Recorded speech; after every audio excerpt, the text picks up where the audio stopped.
Put us to order. We are back on the record in the matter of the state of Georgia versus Khalif Adams et al. In 22 SC 183572. All right, Mr. Stilwell, Mr. Botson, Mr. Sharp, good morning, gentlemen. Good morning. All right, Mr. Williams, Mr. Steele, Mr. Adams, and Ms. Renard, good morning. All right, Mr. Kendrick and Mr. Weinstein, good morning. Good morning, Mr. Hugh and Mr. Matthews Jr., good morning, sir. And Mr. Nichols and Mr. Harvey and Ms. Westmoreland, good morning. Mr. Ryan and Misty Williams, good morning. All right. Mr. Brown, Mr. Smith, Mr. Helsky, Mr. Adkins, and ladies, Ms. Love and Ms. Hilton, good morning. Good morning.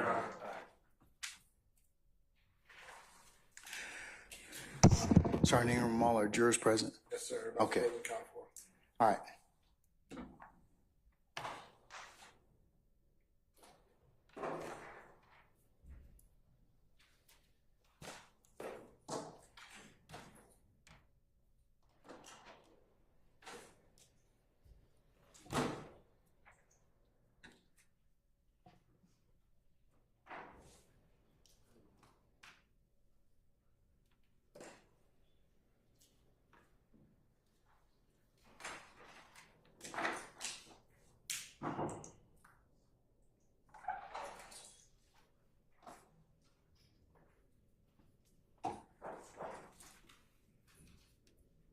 Okay, before I summon our jurors, Mr. Steele, I did in fact get your email correspondence from yesterday. I did take a look at Teague versus the state of 252 Georgia, 354, and Sullivan versus the state of 311 Georgia, 835. I'm of the opinion after reading those two cases, inconsistent with what this court would probably authorize, is you are correct that you cannot ask a witness like a detective. Hey, Detective Smith, what did Detective Green tell you? What did you learn from him? That would fall within that. However, if our witness here says, did you talk to Green? Without telling us what you talked to Green, what did you do as a result of that? That would be proper, and I would allow that. But I'm going to, it doesn't really kind of, to explain conduct, the two cases that you mentioned, while another officer can't give testimony about what he got from another officer, to explain conduct, and in fact, in these two cases, Sullivan and Teague, Sullivan in particular, the issue was that the investigation was attacked, so the court authorized it, said it was harmless. So I'm not going to let the state do that, and you can certainly object. No, and I thank you for making that clear. It was just yesterday, and it was right when we broke, but there was a question, maybe two, whatever the record shows, that the prosecutor was announcing, well, this explains the law enforcement officer's conduct, and that, as you know. Well, as long as he doesn't, conduct, he can, I mean, as long as he just doesn't state what somebody else told him to relate to what he did, but he can certainly say, as a result of his interactions with other law enforcement officers or witnesses or the like, what he followed up on. That would not be improper. So, and I thank you. I'm just reading out of Teague in Division 1, third paragraph up from the end of it, and it says, it will be seen that only in rare circumstances will the conduct of the investigating officer need to be explained. But you're cutting it off, Mr. Steele. You're not looking at an overall context, okay? That was one officer who got information from another. He testified to what somebody else told him. Yes, and the reason that was, the court said it was rare because it's what he said to that particular detective that the court clarified, and that was told to the jury. So This is a little different. If he says, for example, his investigation was predicated on X, Y, and Z, as long as he doesn't state what that was from another detective, that would be, I think that would not violate that or not be hearsay. I agree with what you're saying about hearsay. This is what I'm taking, and then obviously we'll go with what this honorable court says over objection if needed. But just to continue reading what I said, if I may, it will be seen that only in rare instances will the conduct of an investigating officer need to be explained, as in practically every case, the motive, intent, or state of mind of such an officer will not be matters concerning which the truth must be found. At the heart, a criminal prosecution is designed to find the truth of what a defendant did, and on occasion of why he did it. It is most unusual that a prosecution will properly concern itself with why an investigating officer did something. That's what I'm asking the court to consider as we go along. I do hear you. I'm not challenging you. I do agree, obviously, not hearsay should never come in. I agree with that, or confrontation clause, depending upon the statement. But I'm going a little further, I think, than what you're saying, and I heard you say just make the objection as we go. But the fact that, I'm just using his name, a former detective, or excuse me, a retired detective Dennis, he says, well, and the state was getting into this, I believe, maybe I'm wrong. Well, I knew that there was a beef between Lil Wayne and Jeffery Williams. Whether it's true or not, I don't know, but I believe that was important. So I wanted to watch people from YSL, and these are the people from YSL. And what I'm saying is, his belief doesn't matter. The fact that maybe he watched closely and saw Jimmy Winfrey almost, God forbid, strike him with a car, that's an observance. That is my position, and that's why I sent you the cases. And I appreciate the court, as always, taking time to discuss same with us. And give us your insight, your position. Thank you. All right, sir. Anything, madam? Your Honor, just briefly, which was that when an instruction is given and the officer follows an instruction, we're not offering the instruction to explain the officer's conduct as much as for its effect on the listener as a result of the instruction. And I believe that that's the way that we've been doing that. What I heard just now was not a sequential set of events that occurred. We did not, investigators didn't testify that there was a beef between YSL and Young Thug. He testified that they were given instructions not to let some people in the club. I understand. Okay. All right. Anybody else? All right. Sergeant Ingram, summon our jurors for us, please. Can we get Detective Dennis to come and rejoin us, please?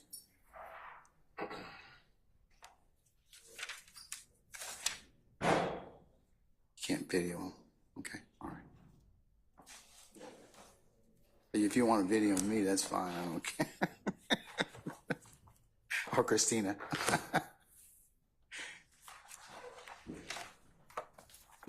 Good morning. Good morning. Come on, Santa. Morning to the back. Jack. Yeah.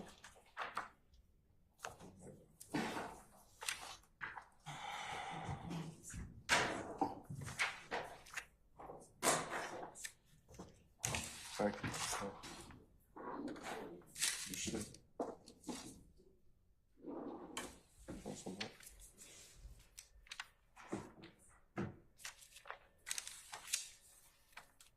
This is later at night. Office. Your school's too. It's worse and worse. Maybe I get.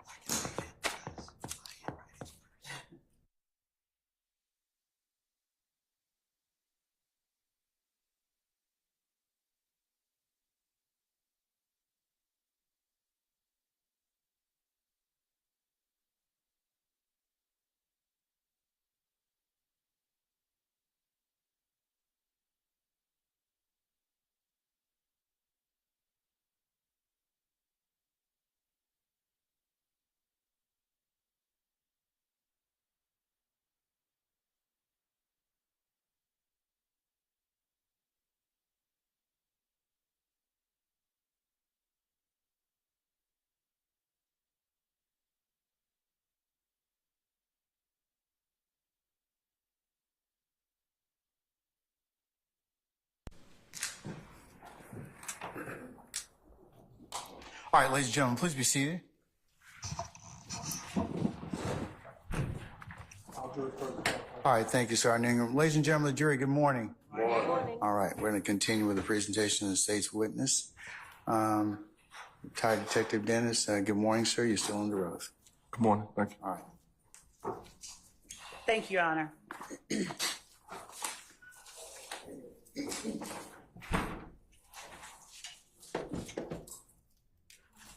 Your Honor, I don't have a green light over here.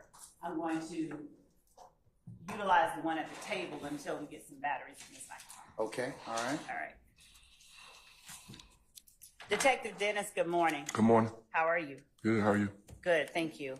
When we left off yesterday, you were talking about, because of your knowledge of certain events that had occurred prior to the night of April 25th into the morning of April 26, 2015. Do you recall that? Yes. And the last question I believe that I asked you was, what events were you investigating in order of the date of occurrence? You want me to start? That gave you knowledge about, that you shared with Detective Racy during his Cobb County investigation, starting January 2015. So on January 10th, In order that the events occurred. starting January 5th, there was an incident at Club Crucial, which turned into January 6th. What events took place on January the 6th that you investigated? And then it calls for hearsay. I'm gonna overrule the objection, not quite. And to, thank you, Judge. To be clear, Detective Dennis, do not tell anyone what anyone said specifically. Just tell the jury what events you were investigating that occurred January the 6th. We investigated the shooting. It started with a fight, which led to a shots fired call that we began to investigate. Where was the location of the shots fired call? Club Crucial. And where is Club Crucial, please? Tell me. Zone 1, west side of the city. Is it near 285 and what used to be back Objection there? deleted. I stand objection. Could you be more specific? It's on, I think Donnelly or something. Donnelly Hollowell and 285, I believe. Okay. And is that at 2517 John Lee Hollowell? Yes. All right. So, continue with the events that you were investigating that stemmed from that day. I believe January 8th, we had a shooting incident at 988 Confederate. Can we back up a little bit?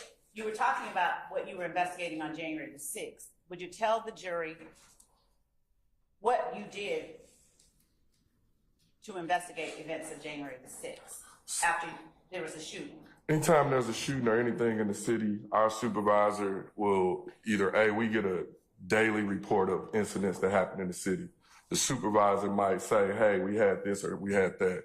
At Club Crucial, we often had incidents Tuesday morning from overnight. And so from our unit, we would start looking into it or looking to see if it's related to anything else that we got going on. And so it was no different with that. So using the board behind you as a timeline, would you please use this black marker? And if the first 30 ticks are the first 30 days of January and so forth, use that black marker and draw a line up and write the words January 6th on the 6th tick of January. If you could do that with your back, not to the jury, that would be great.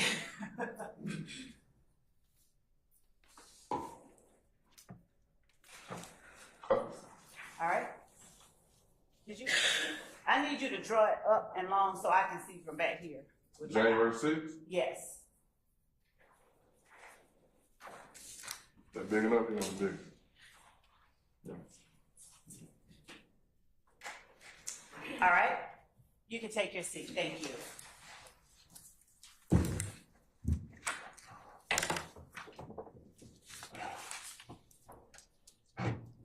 Where were the shots fired, did you say? The reports of the shots fired? Parking lot of Club Crucial, in and around Club Crucial.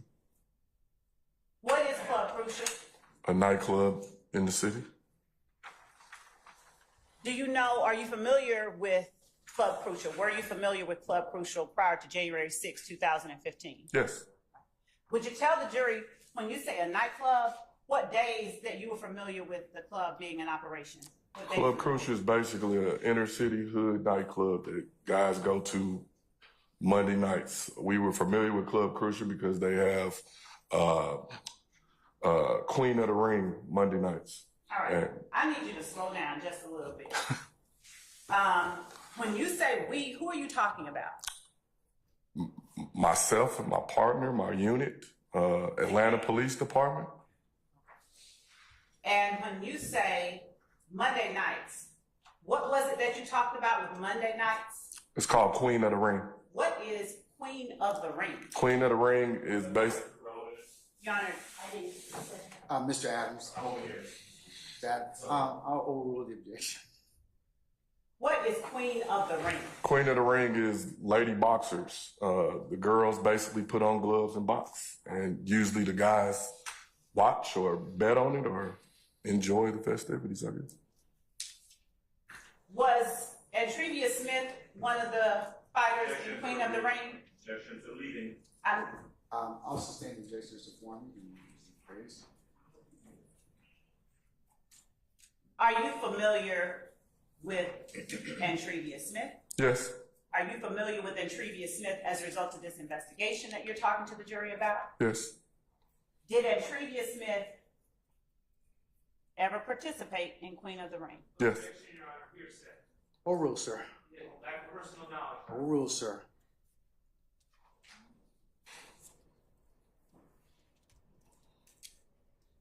What role did Club Crucial play in the investigations that you're describing to the jury? A lot of our incidents began at Club Crucial. A lot of fights, a lot of shootings began at Club Crucial. Were you investigating in your capacity as a detective with the gang unit any gangs that you felt were affiliated or congregated at Club Crucial? Yes, the thing about Club Crucial. But before you go into so you said yes. Yes. Which ones? Pretty much every gang in the city. YSL, If Gang, Rolling 60s, Gangster Disciples, Goodfellas. Now you will explain. You said the thing about Club Crucial. Club Crucial, just to bring it to perspective, is one of those places where you would think that if we had a problem, we would avoid each other. That Club Crucial is the total opposite. Everybody, it's almost like if you're not there, you're nobody in the city. And so on Monday nights, pretty much most gang members that we had dealings with would go to Club Crucial. Some nights it would be peaceful, some nights it would not. Sometimes it would spill over.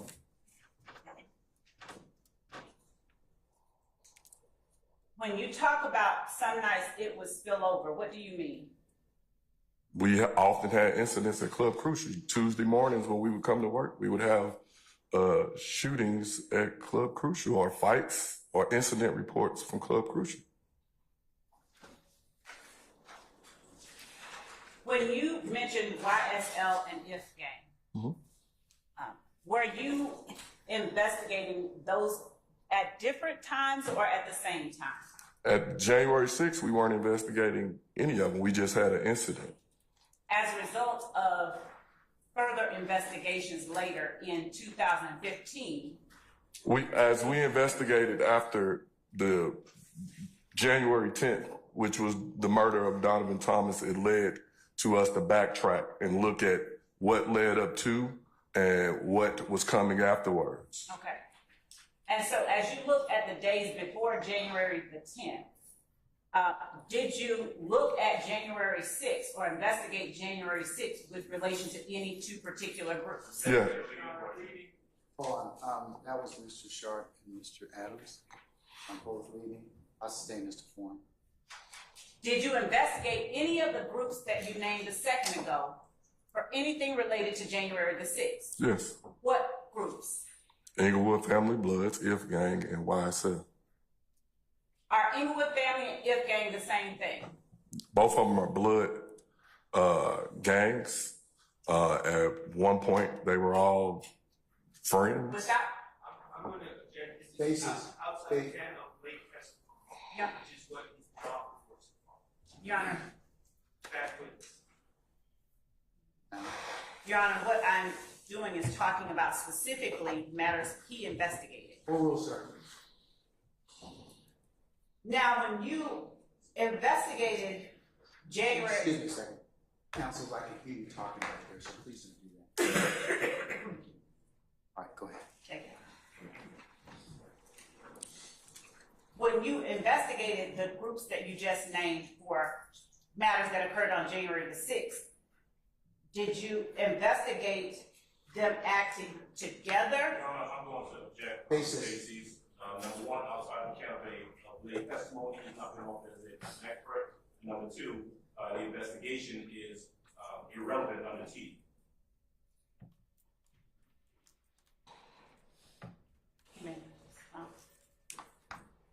I'm gonna Yeah. wait. Your Honor, as to the I'm gonna first, sustain one objection. That's the you need to lay a little more foundation. Okay. Its basis. Okay. But I'm gonna overrule the other objection as to beyond his testimony as expert. okay. Before we get deeper into the 6th, what other dates were you, or events were you investigating that you spoke of earlier yesterday, prior to talking with Detective Racy of DeKalb County? Cobb County. Cobb County, I'm sorry. January 8th, we had a shooting at 988 Confederate involving an If gang member. That was his vehicle was shot up. 988 Confederate. Would you draw a longer line to distinguish it?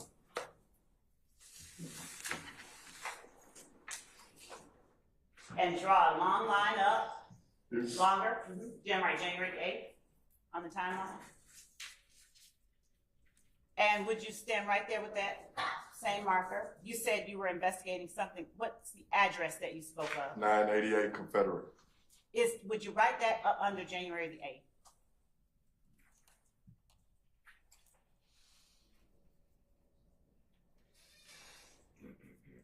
And you may take your seat. Thank you.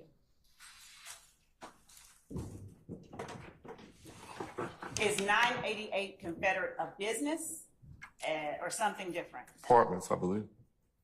Do you know the names of those apartments? I think that is Thomasville.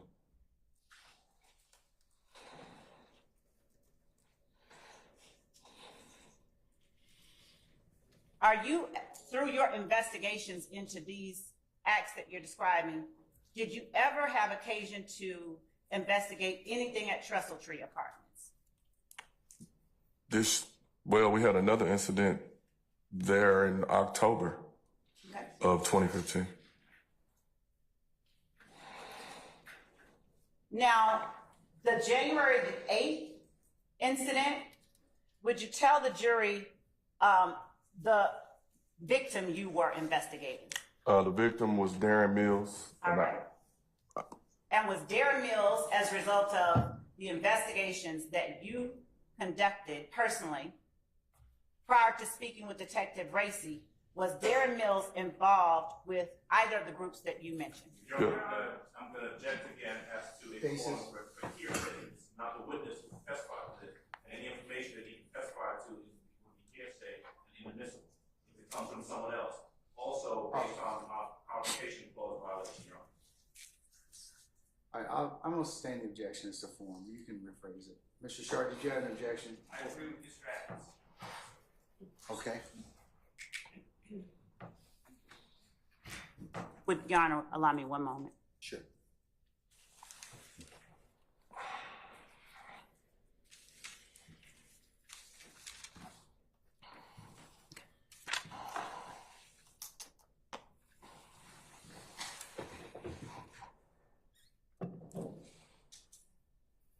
Did you ever talk to Darren Mills during this investigation? Yes. And do you know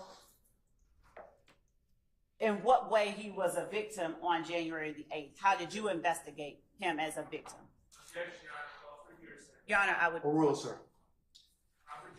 Overrule, sir. You may answer the question. In what way were you investigating Darren Mills as a victim? Not what happened, just was he shot, killed? No. What happened? How was he investigating? He was in the area and someone shot up his vehicle. Go. Your Honor, Overrule, sir. on January 8th, that someone shot up Darren Mills' vehicle. Correct.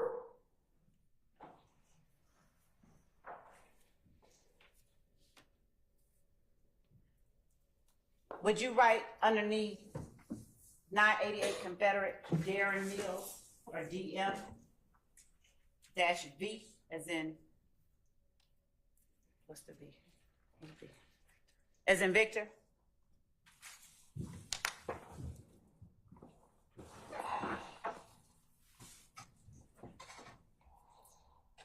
On January the 8th, did anything happen at Club Crucial before or after that shooting that you investigated? On January 8th?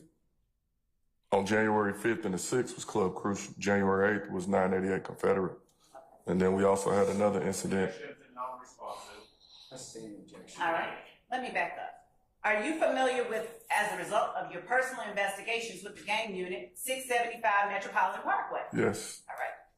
What is 675 Metropolitan Parkway during 2015, January 2015, when you were investigating? At the time, 675 Metropolitan is a loft space with a bunch of lofts. On one side of the building, you had the Vault recording studio. On the other side, you had the TIG recording studio. We investigated a shooting at the TIG studio on January 8th. And would you tell the jury what TIG studio is based on your investigation? TIG Studios is Think It's a Game studio, and basically it's where Donovan Thomas, Rich Homie Quan, YFN, or Rayshawn Bennett, YFN Lucci recorded. All right. Would you write just up under DM-V TIG?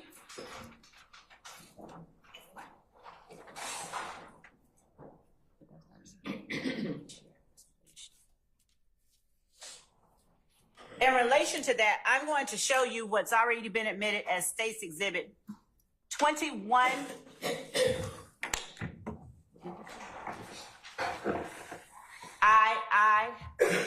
Indigo.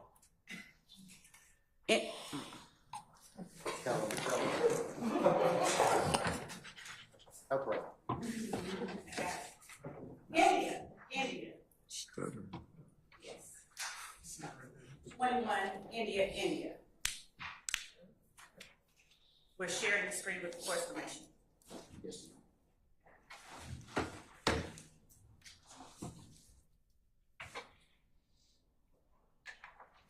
Do you recognize the area depicted in 21, India? Yes. What is that? 675 Metropolitan, that's the front of it. Okay. Let's go to 20, India. Is 20, India, the address of 21, India? Yes. All right. Let's go to 19, India. Is that also the same studio? Yes. Go backwards. 18, India. Is that also the same studio? Yes.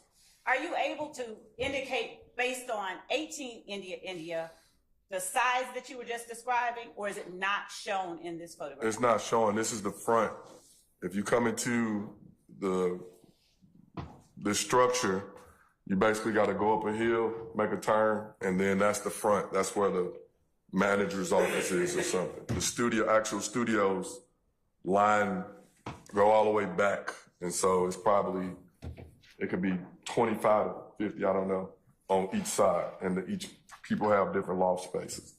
And as you're doing things with your hands that the record can't reflect, what is it that you're doing with your hands? Spaces, office. Can I use that? I don't want to miss. You can flip over to another page and diagram for the jury as long as you initial it at the bottom. what you're describing as it relates to 675 Metropolitan Parkway.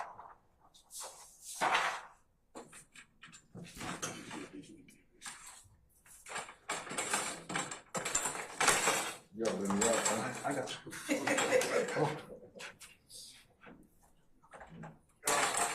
Well, that's a number for Yes. Yes.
Detective Dennis, would you please take your place in front of the diagram 675 Metropolitan Studio in the best clear handwriting pen that you can write.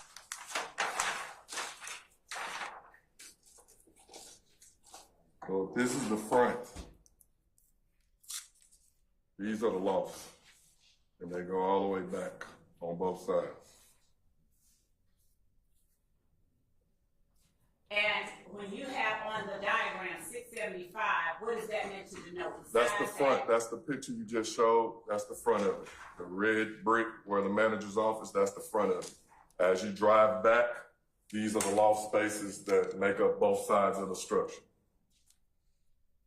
And where is Metropolitan Parkway in relation to the front of the building, if you recall? This is the street. Did you draw two lines? Huh? And it basically sits right across the street from the Atlanta City Credit Union, which is here.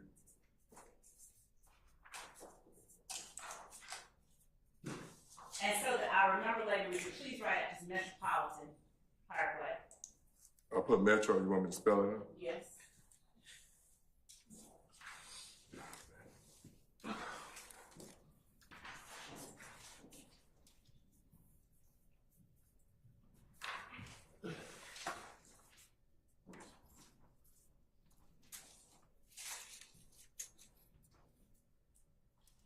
And because some of us are a little sight challenged in the back, could you use this larger marker to draw instead of the one you're using now?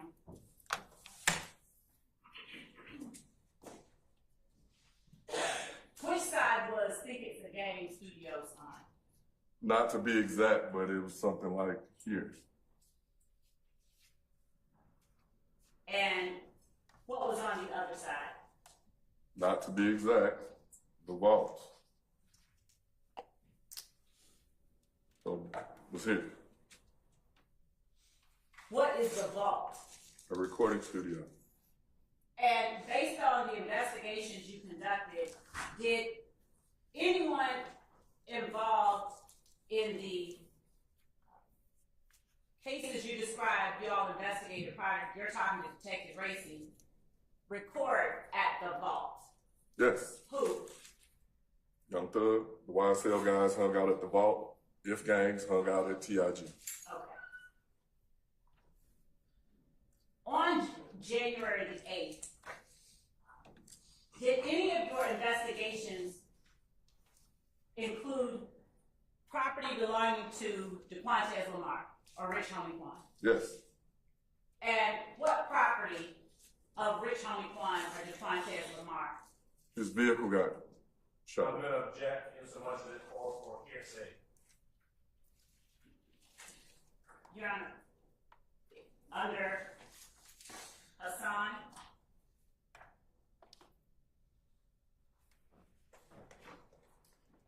(2024) Lexus, 2024 Georgia. Y'all, come on.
I will rule the objection. You may continue, ma'am.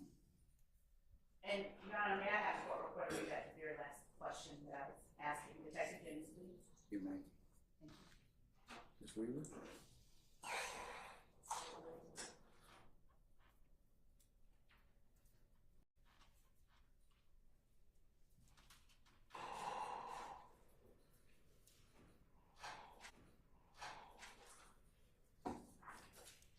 On January 8th, did any of your investigations include property remodeled to the Montez, Lamar, or Rich Homey Farm? Your answer is yes. Question: did what property of Rich Homey Farm or Detectives Lamar?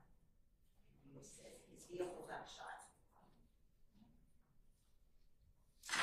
I'm going to show you what has already been admitted as State's Exhibit 22 India through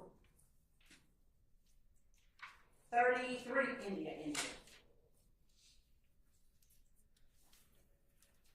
And ask you, was the vehicle depicted in that set of photographs a part of your investigation? I personally have never seen these photos. Okay. What property of, let me take that back. What property of DeQuantez Lamar did you investigate getting shot? We found the calls for service in reference to the incident. And at the time that we found it, we basically were able to establish that the incident happened. We didn't necessarily, the actual incident came in as damage to property. And Sure. Yeah. Based on that answer, by Investigator Dennis, I believe that it changes the foundation of ruling it is hearsay. He's not the investigator who investigated this case. It does not fall under the witness. Your Honor, I disagree. I'm over your objection, sir. Thank you. Thank you.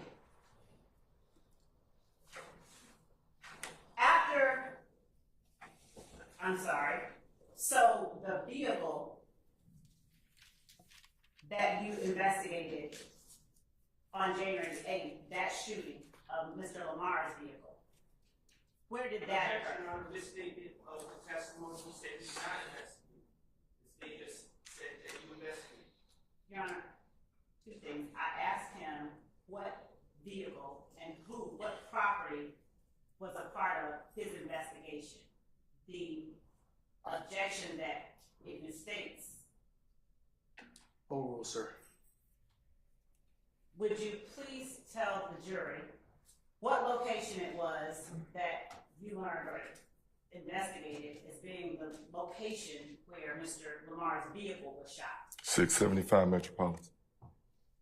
And through your investigation that you conducted prior to talking to Detective Racy, did you establish any relationship between Mr. Lamar and either Think It's a Game or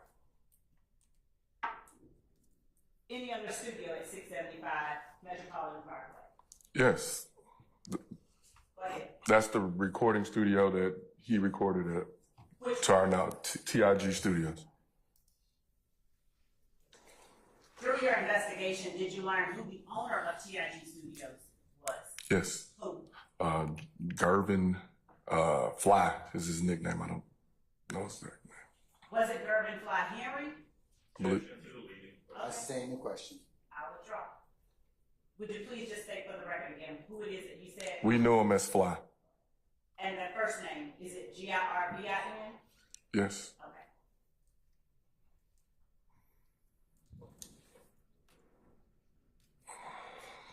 Through your investigation, did you learn of any other persons who recorded at Think It's a Game Studios? Yes. Would you give the jury the names of the other people through your investigation you determined recorded at Think It's a Game Studios? Rayshawn Bennett, or AKA YFN Lucci, also recorded at the studio as well. And do you know of any other persons besides Young Thug who recorded at the vault? Yes. Would you tell the jury the names of those people through your investigation you determined recorded at the vault? going to object again as it calls for hearsay. I sustain the question. You can rephrase, madam. Yes, Your Honor.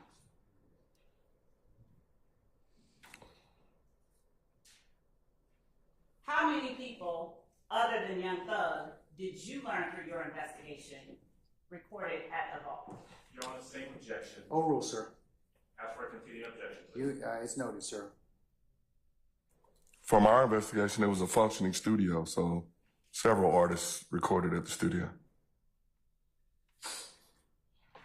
Through your investigation, did you ever determine whether anyone affiliated with YSL recorded at 675 at TIG, or I think it's a game?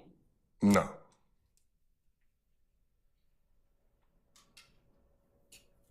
On the 8th, did you investigate any other acts besides the two that you described, the shooting involving Darren Mills and the shooting involving DeQuantes Lamar or Rich Homie Quan? No. Chronologically, what was the next incident that you investigated that you had knowledge of prior to talking to Detective Race? January 10th, the murder of Donovan Thomas, aka Peanut. Prior to January the 10th, did you investigate or look into anything that occurred at Spring Street and Ivan Allen Boulevard? Yes. What did you investigate that occurred at that location? We had found a flyer in reference to an incident of a female that was associated with Mr. Williams. We believed it was his girlfriend at the time. It came up as a shots fired call.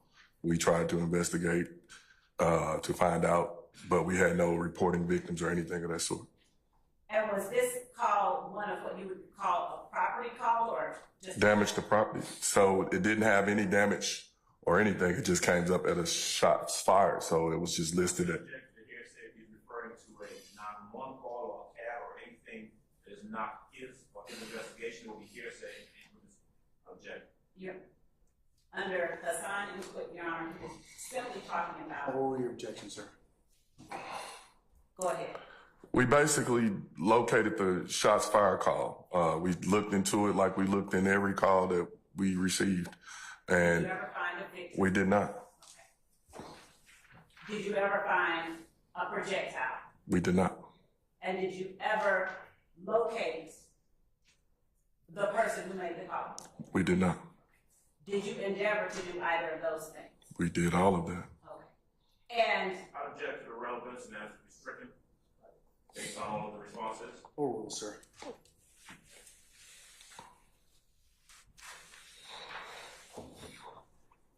after the January the 9th incident, what was the next incident that you all investigated that you had knowledge of before talking to Detective Race? The murder of Donovan Thomas. And where, based on your investigation, did that murder take place? 330 McDaniel Street, McDaniel and Northside Drive. Is that in Fulton County? Yes. Now, would you on that map draw a line up on a timeline? Draw a line up from January 9th?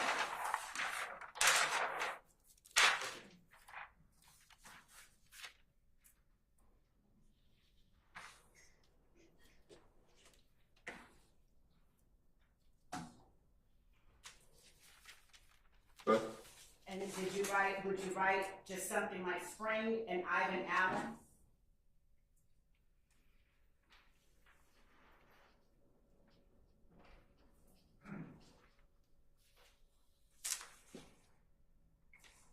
Shops. And what was the flyer that you said that you located? It was for an event that was at the location. It's a hotel right there at the location.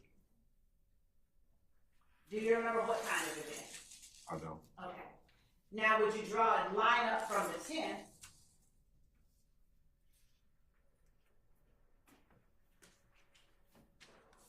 And write the words Donovan Thomas or DT murder?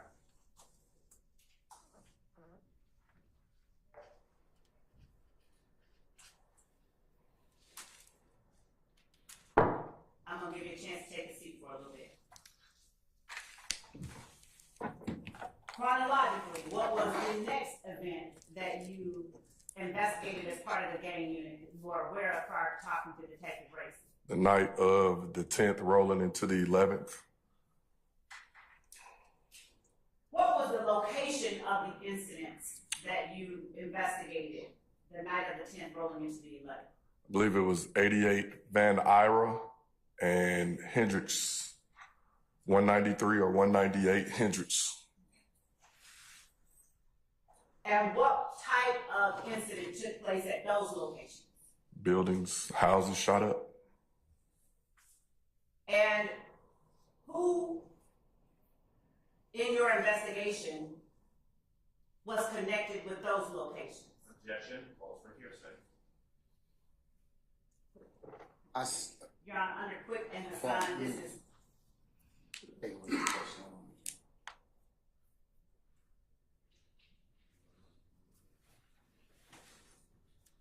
Overrule the objection. Who in your investigation was connected to these locations, if anyone? These were family members of Kenneth Copeland. Would you write on the map, like draw a line down from January the 11th, and write shots, 88 Van Ira, 193 Hendricks, and KC?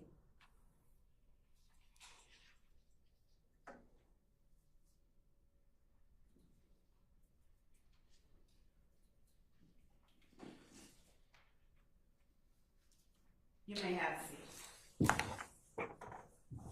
Were these locations of KC's family or people? Yes. Okay. And were these locations the targets of the shots that were fired? To our knowledge, yes. Objection, calls for speculation. Is Hold on. That was Mr. Adams and Mr. Sharp. I'll rephrase. I sustain the objection. Did the reports that you investigated originate from the occupants of 88 Van Ira and 193 Hendricks? In other words, you understand that question? Yes. Overrule, sir. Go ahead. Yes.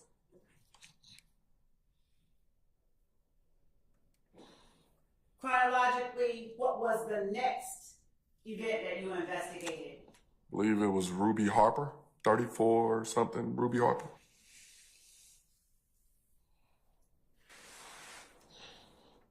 Did you investigate an event at 349 Cleveland Avenue on January the 12th, 2015? I I'm gonna overrule the objection. Was that one of the events involved in your investigation that you conducted prior to talking to Detective Ray? yes. Who was affiliated or connected with 349 Cleveland Avenue? That's basically in a YSL territory area. And is that something that through your investigations you determined as a detective? I sustain the objection. How were you able to determine that or make that statement to the jury? Based on being a detective and a gang detective. Basis. You don't bring expert testimony. Overrule, sir. You just said based on being. Overrule, sir. Thank you. What was the incident that you investigated that occurred on January 12th at 349 Cleveland Avenue? Shots fired. And who did you investigate as the perpetrator? I don't recall. Do you recall who the victims? Not off the top of my head. Okay. Would you draw a line up from January the 12th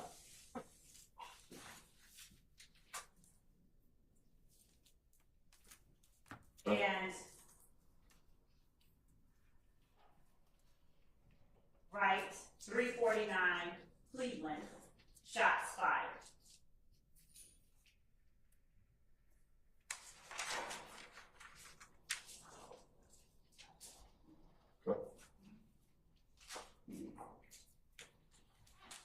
Now, we're showing you a summary of those events that you investigated prior to talking with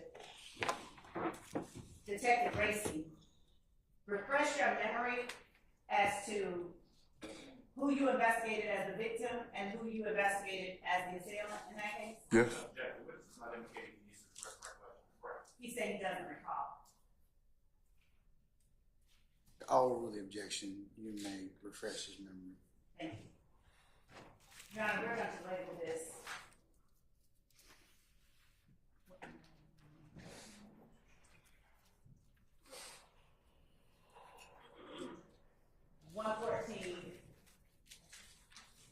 Echo sub R will require.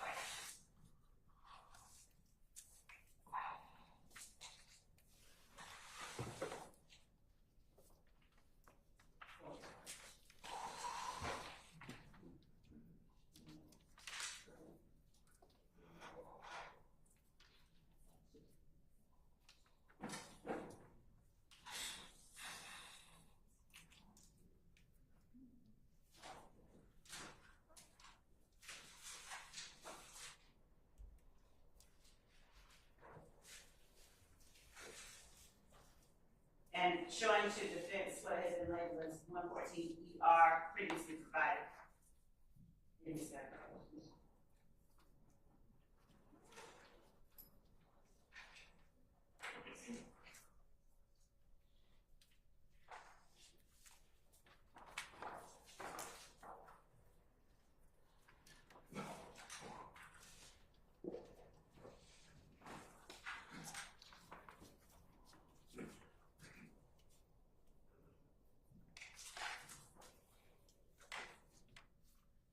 We're showing you a copy of that refresher recollection. Yes. All right. Your Honor, I'm going to approach the witness with what we have labeled as State's Exhibit 114 Echo sub R. Romeo. And not for admission, just for the record. I understand. Take a look at 114 Echo R on the page that I turned to without reading out loud. And if you would look at number where my finger is pointing. Read it. When you finish reading it, look up and tell me if your memory is refreshed as to who you were investigating as a victim. Yes. And does it refresh your memory as to who you were investigating as an assailant? Yes. All right. First, tell the jury who, without reading, who it was you were investigating as the victim in this particular case. The victim was Summer Good. And who did you investigate as the assailant? Kelvin Watts. And through your investigation, did you determine any connection between Summer Good and anyone that you saw at the compound the night of April 25th, 2015? Summer, yes. And who was the person you determined had a connection with Summer Good that you saw at the compound that night? Quindarius Zachary. Did you investigate any other? What was the next event that you investigated chronologically that you were aware of prior to talking to Detective Racy about the shooting from April 26, 2015? Yes, sir. I tell you what, I do want. I understand on good authority that we need to take a comfort break. So why don't we go ahead and do that? Let's take 15 minutes, okay? Sir, Detective Dennis will go ahead and let you take 15 minutes as well, okay? All right. All rise.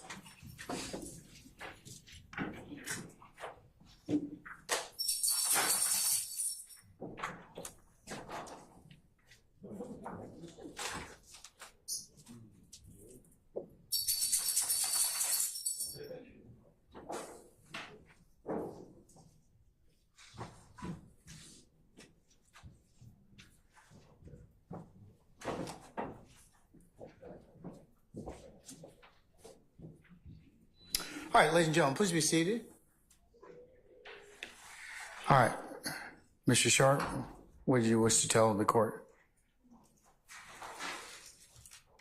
Your Honor, I don't know where this is going, but I think that this is definitely something before the state goes down this road that they should have litigated before attempting to. They should what? I'm sorry, sir. Litigated outside the presence of the jury before attempting to do this.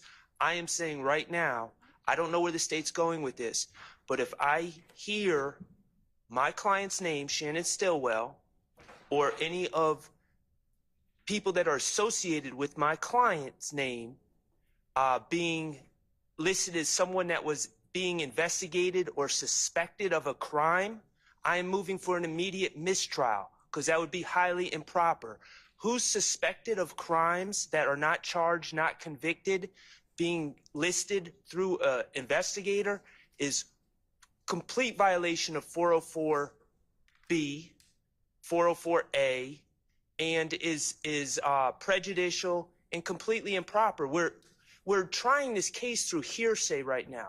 I'm surprised the state didn't ask Investigator Dennis, well, what happened in the Donovan Thomas case? Just tell us all about what you learned through hearsay, because that's where we're headed.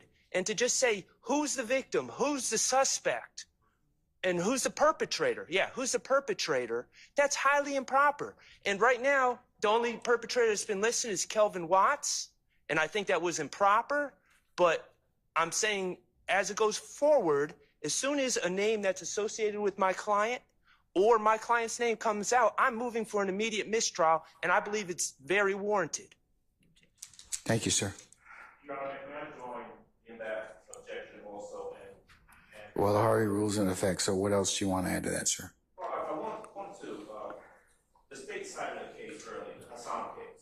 I've had a chance to sit and read through, and that is actually instructive to the court.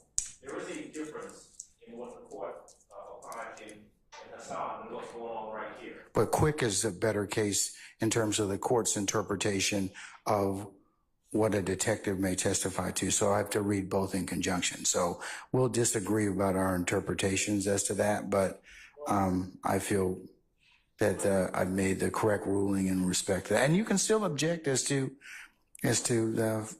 foundation, but and that's my position. And I share the same concern that Mr. Sharp has, which is that they have witnesses that they can call to testify about the individual incidents. If it's relevant, it comes in and those witnesses testify.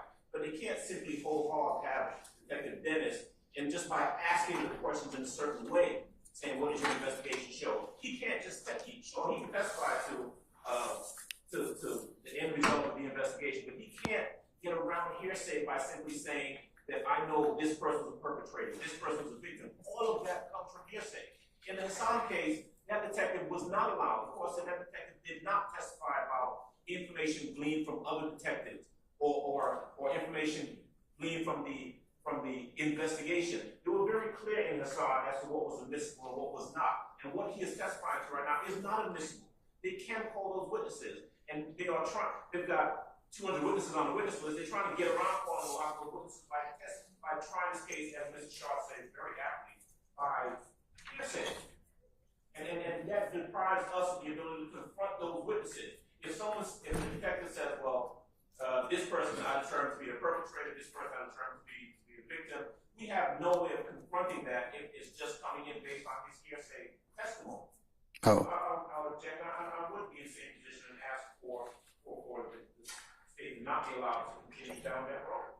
Okay, all right, state. Your Honor, Quick is as the court has pointed out, Quick is the most on-point authority that we have for our questions that we are asking Detective Dennis. We are, as Mr.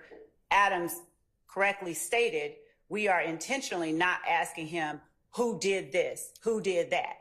We simply are asking him, who did he investigate as the perpetrator? Who did you investigate as the victim? And later, when we get into other questions, we will have a proper basis and foundation for his knowledge of these other questions related to incidents that occurred after the April 25th, 2015, April 26th and 25th, 2015 incident involving the shooting of Lil Wayne's bus and how he aided Detective Racy in that investigation. previously Detective Dennis was asked questions about why he became involved in a Cobb County incident. Detective Dennis testified aptly that as a result of events that he was already investigating, he was able to do X, Y, and Z. There are certain steps that he took, certain places that he went that involve the incidents that he is simply speaking to the jury about his who, where, and what he investigated, not offering any statements by anyone. We're not arguing this is that, he pled guilty to that, and we're not going to offer any improper hearsay or testimony that might infringe on anyone's rights in this case. All right, counsels, take your break. We'll see you in a few minutes.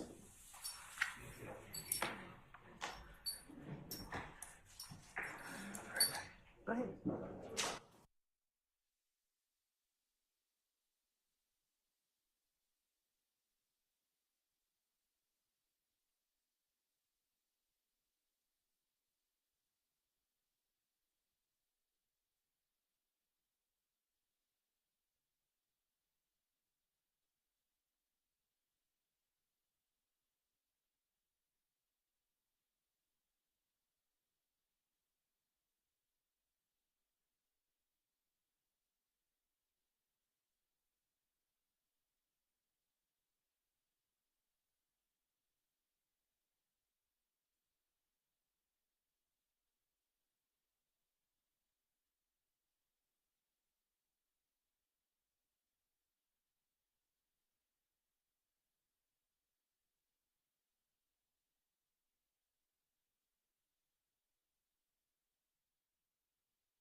Loosens the body. All right, so summon our jurors, please.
All right, ladies and gentlemen, please be seated. All right, thank you, Sergeant Ingram.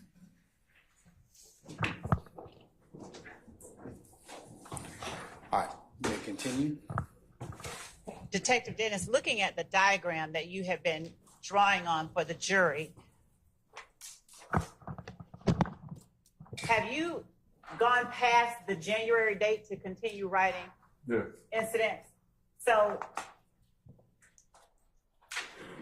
would it be helpful if we just turn to a clean page to continue the rest?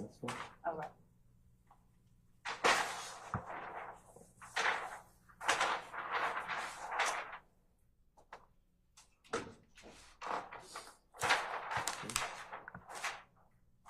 So I'm just going to write timeline at the top, okay? All right.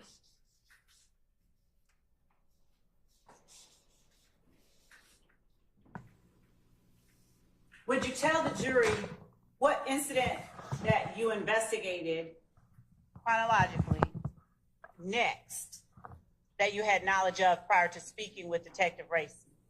878 Oakland. Now, on January the 12th, did you investigate an incident involving 193 Hendricks? Yes. And whose home is that? That's the brother of Kenneth Copeland. And that was January the 12th, Yes. 2015. And what type of incident were you investigating as it related to the information you had before speaking with Racy? The house basically was a drive-by shooting. So, drive-by? Yep.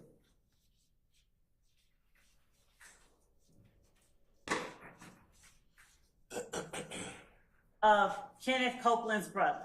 Correct.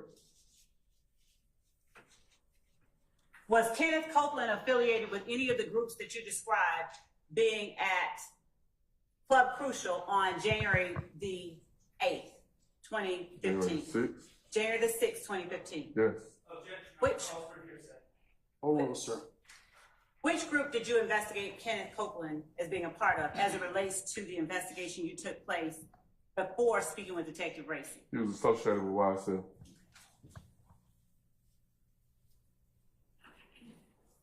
All right.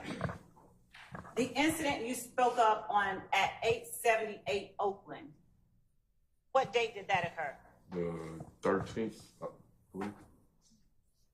Do you need to refer to your timeline to refresh your memory? Yes, Okay. Have you refreshed your memory? I have. And what date did the incident at 878 Oakland occur on? January 13th, 2015. What type of incident was that? Drive-by shooting.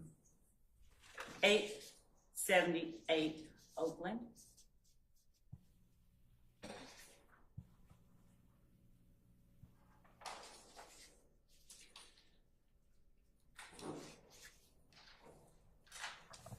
Have I accurately written what you said on the Yes.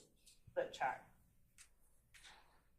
Is that address connected with anyone who is, at that time in your investigation, associated with YSL? Kenneth Copeland.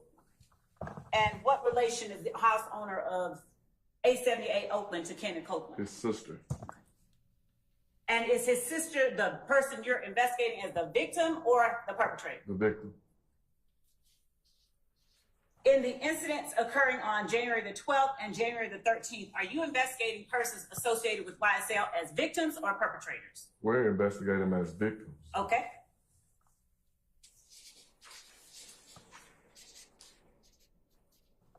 I'm just gonna write YSL Copeland, sister.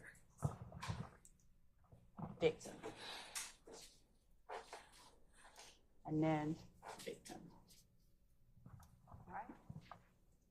Chronologically, what was the next incident that you investigated, that you had knowledge of prior to speaking with Detective Racy? 3424 Ruby Harper. All right. And what date did that occur? January 13th.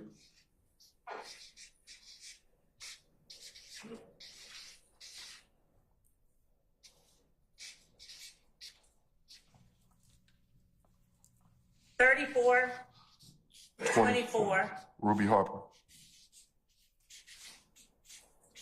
What type of event occurred at 3424 Ruby Harper on January 13th, 2015 that you investigated prior to speaking with Detective Racy? Drive-by shooting.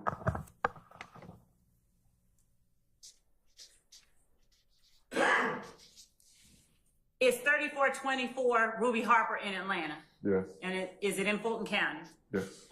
And who lived, did anyone at 3424 Ruby Harper have any connection, based on your investigation, to anyone in YSL? Yes.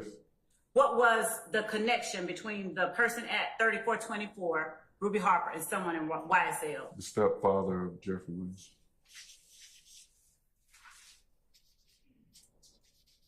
And were you investigating the stepfather of Jeffery Williams as a alleged perpetrator or alleged victim in this case? Victim.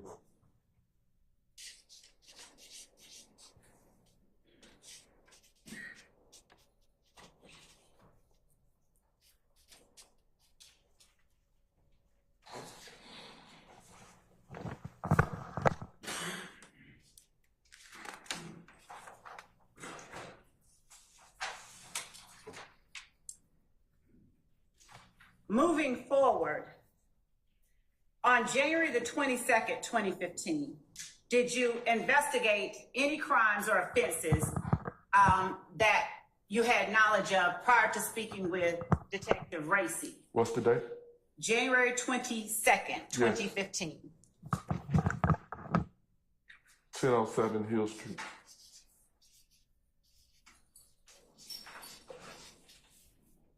1007 Hill Street? Yes.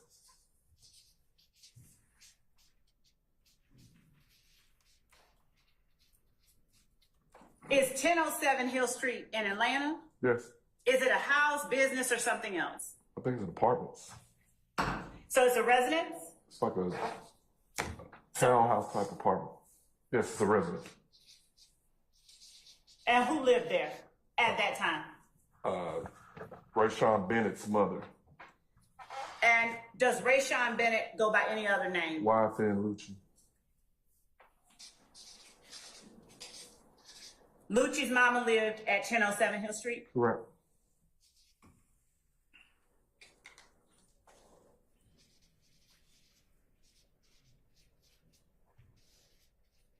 Does YFN Lucci have any affiliation or connection to any of the groups that you mentioned being at Crucial on the 6th? Yes. Which group?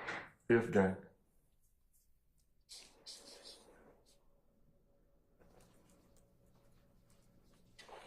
Are you investigating YFN Lucci's mother as the victim or alleged perpetrator? Victim.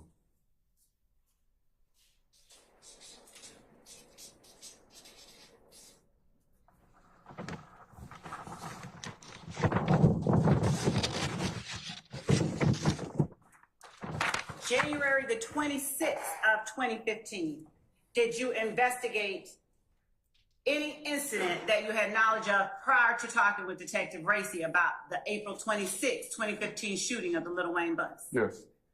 what occurred on January 26, 2015, first, that you had knowledge of and investigated before speaking with Detective Racy? Kenneth Copeland's brother's vehicle was shot as it exited 75 South at University. So KC, and is this the same Kenneth Copeland associated with YSL? Yes. YSL, brothers, vehicle is shot? Mm-hmm. And what was that location? 7585 southbound at University. My writing is getting as bad as yours, isn't it? Not as easy as it looks. Okay. Did anything else happen on January 26, 2015 that you had knowledge of and investigated before speaking with Detective Racy? Yes. What? Lucci's mom house got shot up again. And 1007 Hill Street.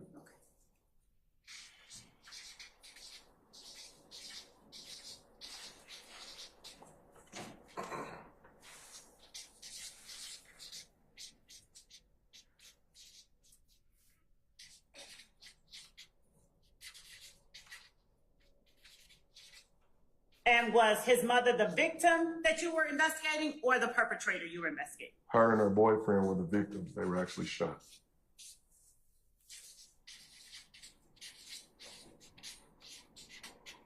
And were both his mother and her boyfriend shot, or was only the mom shot? Both were shot.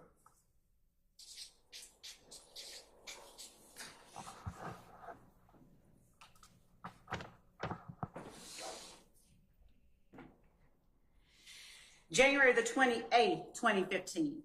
Did anything happen that you investigated and had knowledge of prior to speaking with Detective Racy that you considered pertinent to Detective Racy's investigation? Yes. What happened on January 28th, 2015? 2905 Springdale Road and Trivia Smith's apartment is shot up.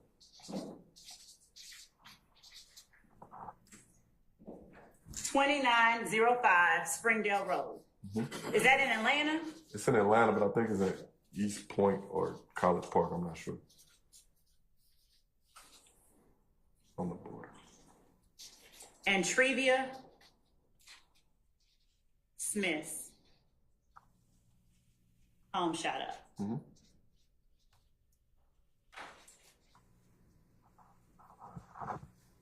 And Trivia Smith on January 25th, 2015, is she the person you're looking at as the victim or the perpetrator? She's a victim. During that investigation, did Trivia Smith provide you with any media? Yes. And what was the media she provided you with? She gave us a video from Club Crucial of Kenneth Copeland flashing a large sum of money.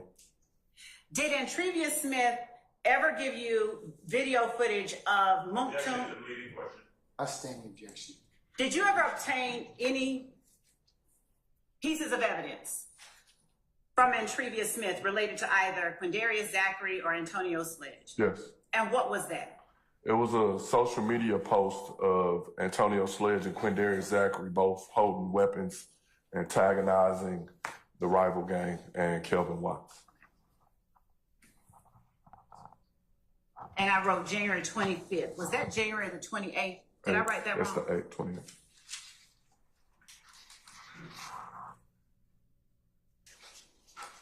Sure. Who was it on the video antagonizing Kelvin Watts? Antonio Sledge, a.k.a. Moontoot, and Quindarius Zachary.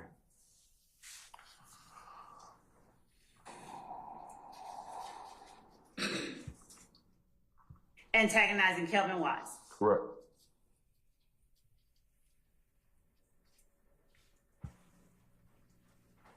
Now, is this the same Kelvin Watts that you told the jury about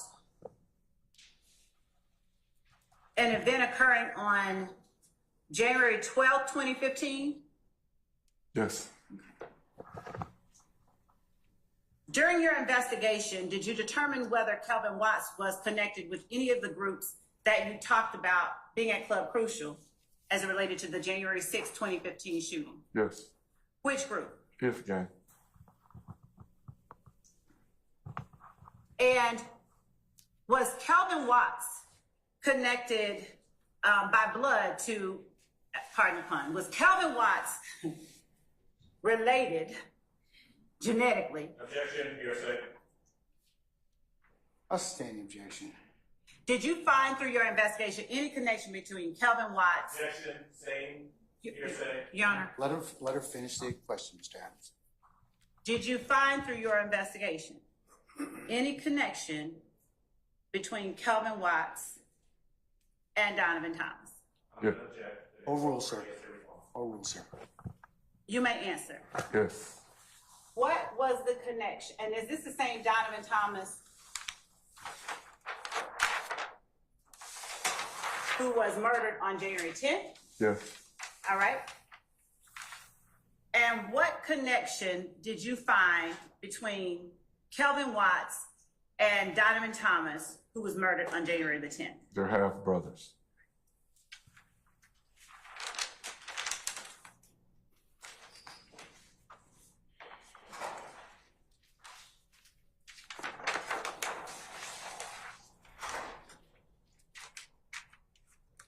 And is Calvin Watts associated with If Gang, YSL, or something else? Fifth gang. All right.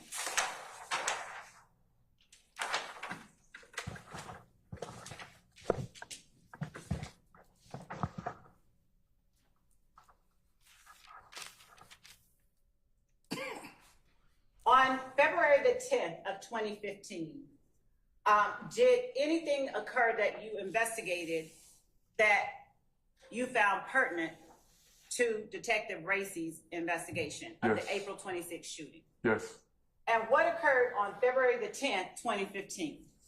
Kelvin Watts was shot at 409 University Avenue.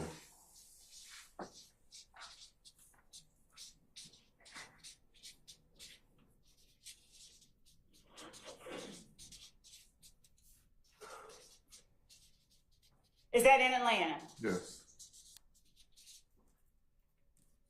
All right. Is that the same Kelvin Watts you just told the jury about? Yes.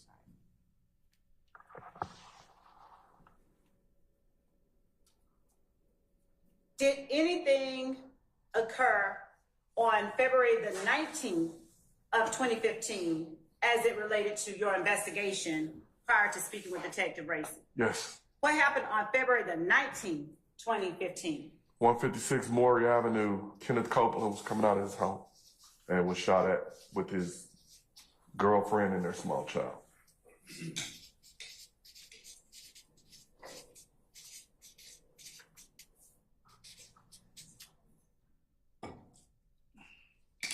And is that in Atlanta?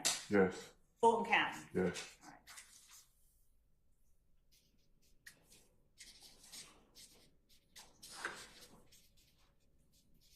So with his girlfriend, GF, and child? Yes. Okay.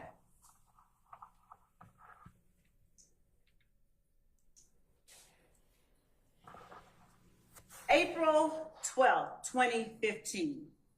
Did anything occur on that date that you investigated that you found pertinent to the investigation you assisted Detective Racy with?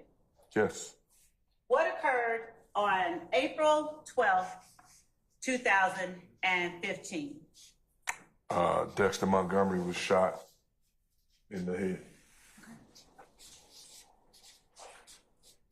And who is it that you were investigating these cases with, if anybody, as a partner? Me and Lakia Gaither were partners. We rode together every single day. You what? We rode together every single day. We're going to stick a pin in this one, April 12th.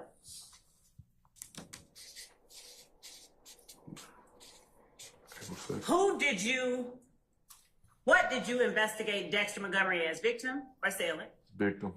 And who did you investigate as the perpetrators of the April 12th, 2015 incident? Walter Murphy and Demise McMullen. Is this the Walter Murphy that you had previously labeled DK in prior photos? Yes. And is Walter Murphy also one that you connected with YSL during your investigation? Yes. And the other person was Demise McMullen? Yes. What nickname, if any, did you learn he had? Nard or Hard Nard?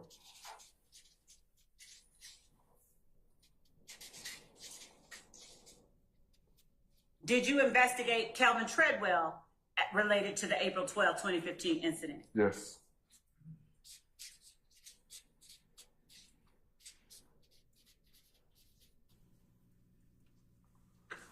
Did you investigate Rodney Allison as it relates to the April 12, 2015 incident? Yes.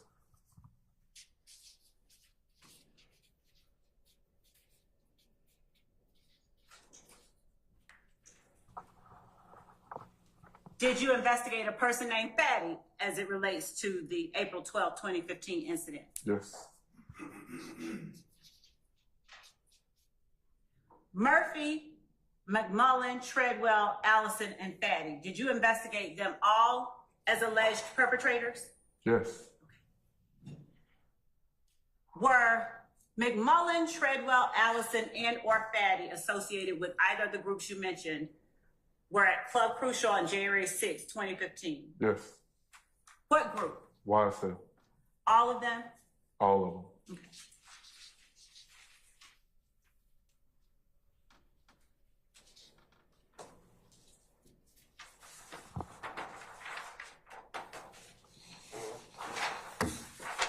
And did you have an occasion to interview Walter Murphy in connection with the April 12, 2015 incident and the April 26, 2015 shooting of the Little Wayne bus? Yes. Who participated in those interviews with you? Myself and Lakia Gator.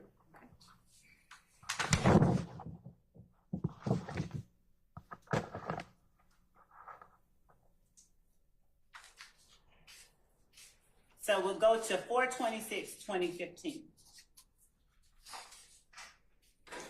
Little Wayne bus shooting.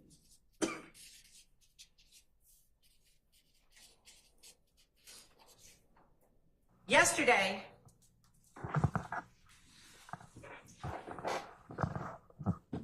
you talked about having written a report in that case. Yes. Did you draft your report on the day that these events occurred, April 26, 2015? No. Approximately when did you draft the report that you made in the case involving the Little Wayne bus shooting? Not sure, probably a month after, I think. And would referring to your report refresh your recollection as to the date? That's fine. Your Honor, may I approach the court reporter for these exhibits? You may.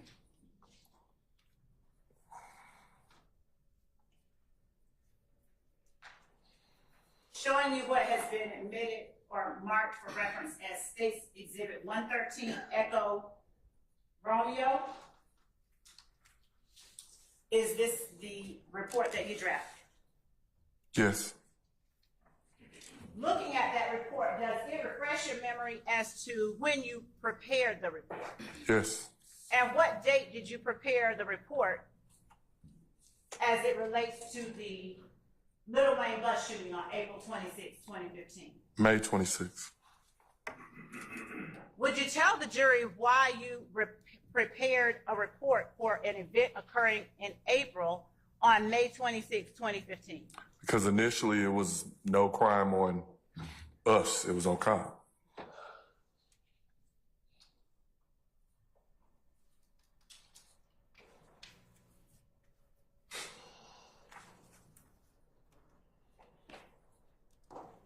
On April the 20th, better yet, did you state yesterday that you reached out to Detective Racy? I did. Do you remember when it was that you reached out to him? I believe it was that Sunday morning, that Sunday evening. The compound happened Saturday night going into Sunday. I think once I got to work Sunday is when I reached out to the Zone 2 supervisor who had the incident, and then he put me in touch with the Cobb County Police Department, and they basically put us in touch with Detective Racy. And as as it relates to the incidents that occurred in January and February and into April that we listed on this timeline, what groups was it that you were investigating before talking to Detective Rice? YSL and IFGANG. How did you feel that that investigation you were conducting related to the investigation that Detective Racing was conducting? It was, That's relevant. I'll overrule the objection. You may answer. it was basically the same players and the same people. When you say the same players and people, was Lil Wayne involved in either of those incidents? No, Then who are you talking about? I'm talking about YSL. Okay.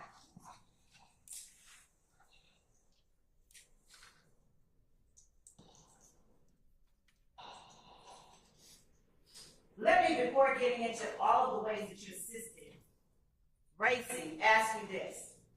On April the 28th, 2015, did you investigate any events related to one or more of those same people that you were looking at as a result of April the 26th shooting of Lil Wayne's bus? Say that, rephrase that, or say that again? April 28th, 2015, did anything happen that you investigated Yes. that was related to people connected with the April 26th, 2015 shooting? Yes, I investigated. Did anything happen at Adele Drive? Drive-by shooting.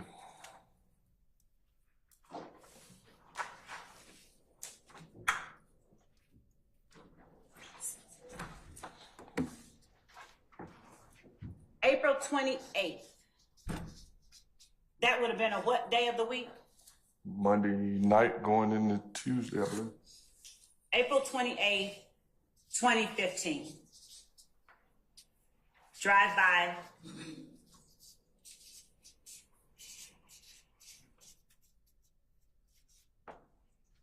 And what was the location of that drive-by shooting? 1428 Adele Drive. Is that in Atlanta? Yes. Would you describe where that is in Atlanta? Zone 1. Kind of near the AUC, kind of. And by AUC, is that the Atlanta University Center? Yes. Consisting of Spelman, Morehouse, Clark, Yes. Morris Brown.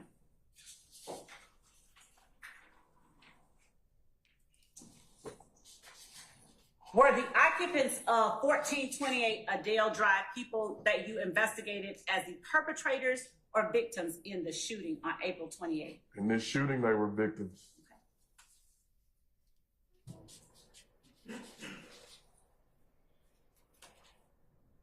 Were the occupants of 1428 Adele Drive connected with anyone in one of the groups, IFGANG or YSL? They were related to IFGANG. What IFGANG member? Darren Mills.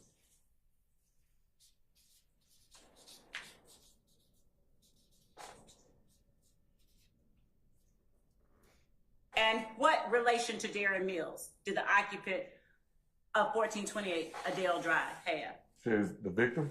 Yes. The victim was his aunt. Okay. Did his mother also live there? Yes.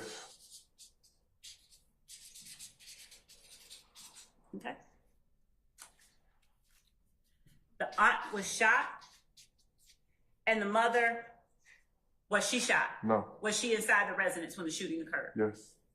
Okay.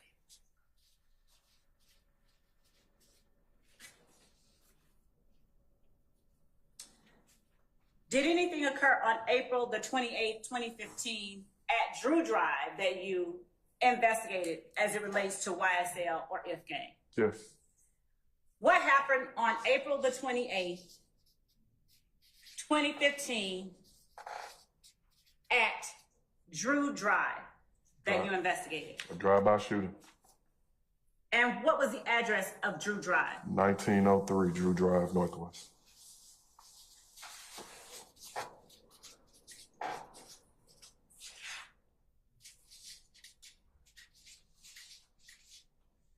And were persons at that location who lived there investigated as victims or perpetrators? They were investigated as victims.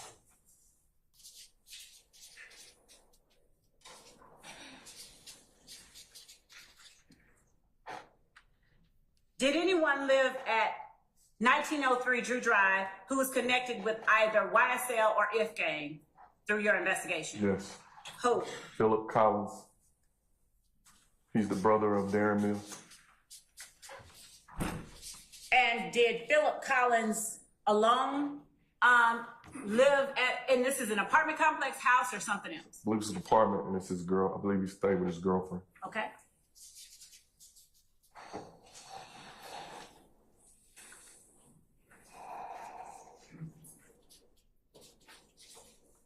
And is Philip Collins associated with either If Gang or YSL? Yes, yeah.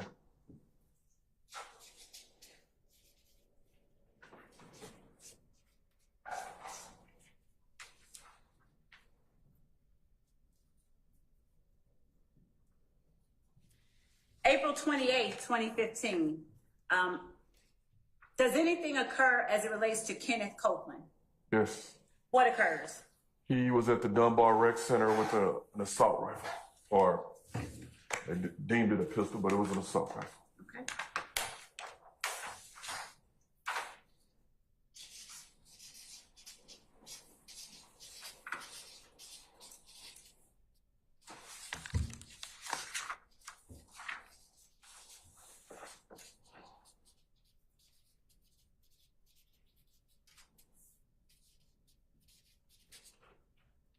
And this was Kenneth Copeland associated with YSL? Yes. And is this information you gleaned from your investigation? Yes.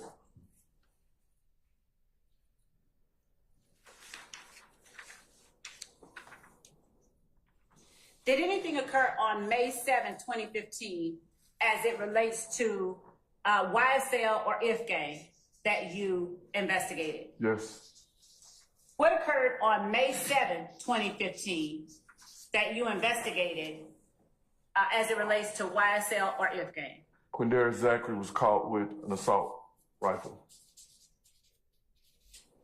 at, 151 Cleveland Avenue, the BP station. At 151 Cleveland Avenue? Yes. Was that the first time that you had investigated 151 Cleveland Avenue as it relates to either YSL or If Gang? It's located in the YSL area, Cleveland Avenue. Basis. Also testimony is beyond the canon of lay witness. I'm overruled objection, sir. So it's in YSL territory? Yes. Objection to the testimony by the DA. I'll sustain as to form of the question. You can rephrase. All right. And again, what is 151? It's a BP gas station. Okay. And is it in either particular group's territory? YSL territory. All right. And is Quindarius Zachary associated with YSL or If Gang? YSL. And was he the alleged perpetrator or victim in this case? He was arrested with that firearm. He was arrested with that firearm. Without speaking any single word that he may have said, did you interview Quindarius Zachary as a result of this incident and any of the other incidents that we have talked about before now? Yes. Did anyone accompany you during that interview? My partner. Is that Detective Gaither? Yes. And was that interview recorded? Yes.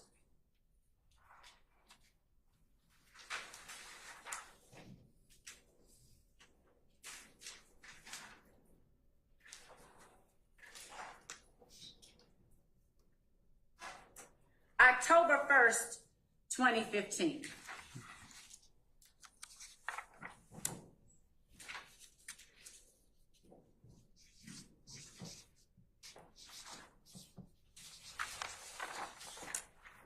Did anything happen that you investigated involving either YSL or If Gang? YSL member Martinez Arnold and Diamante Kendricks was arrested after a high-speed chase where they basically were going to retaliate against If Gang. Objection, Basis. false and speculation. I'll stand the objection. You can rephrase. Who were the persons involved in the incident on October 1st, 2015 that were in your investigation connected to YSL?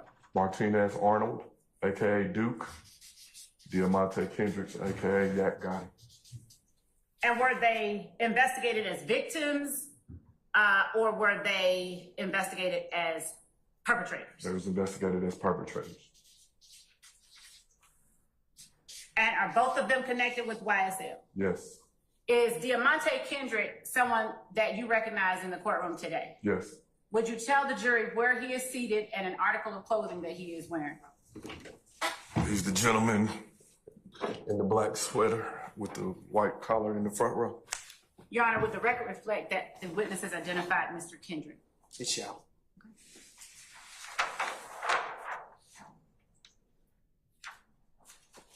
You also spoke about Jeffery Williams earlier. Is Jeffery Williams anyone that you recognize in the courtroom today? Yes. And would you describe where he is sitting, and what he is wearing for the record? The tan and red sweater with dreadlocks in the second row. And who is he seated between? Got on me to call hair colors today, so Mr. Steele and I believe Mr. Adams. Your Honor, would the record reflect that the witness has identified Mr. Jeffery Williams? It shall. Thank you.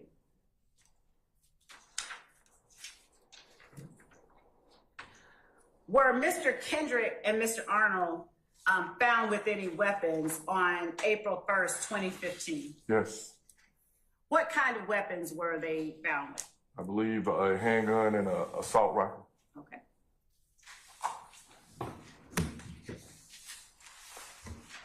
Through your investigation,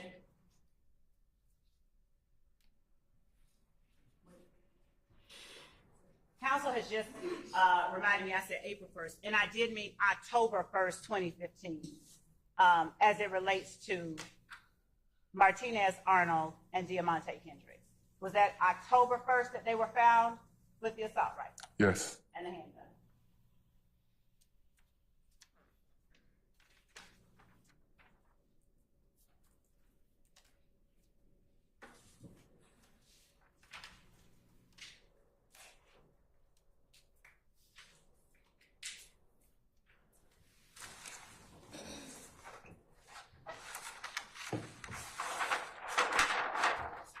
When you reached out to Detective Racy, what information did you seek to provide him that you thought would aid in his investigation? That A, I was there, and B, I kind of had an idea of the suspects involved. And did you take any steps from that point to aid or assist Detective Racy in gathering any evidence of the April 26th shooting of Lil Wayne's bus? Yes. Now, before April 26th, and even further down to October 1st, 2015, were all of the incidents except the shooting itself of Lil Wayne's bus, did they all happen, did you investigate them as happening in Fulton County? Yes.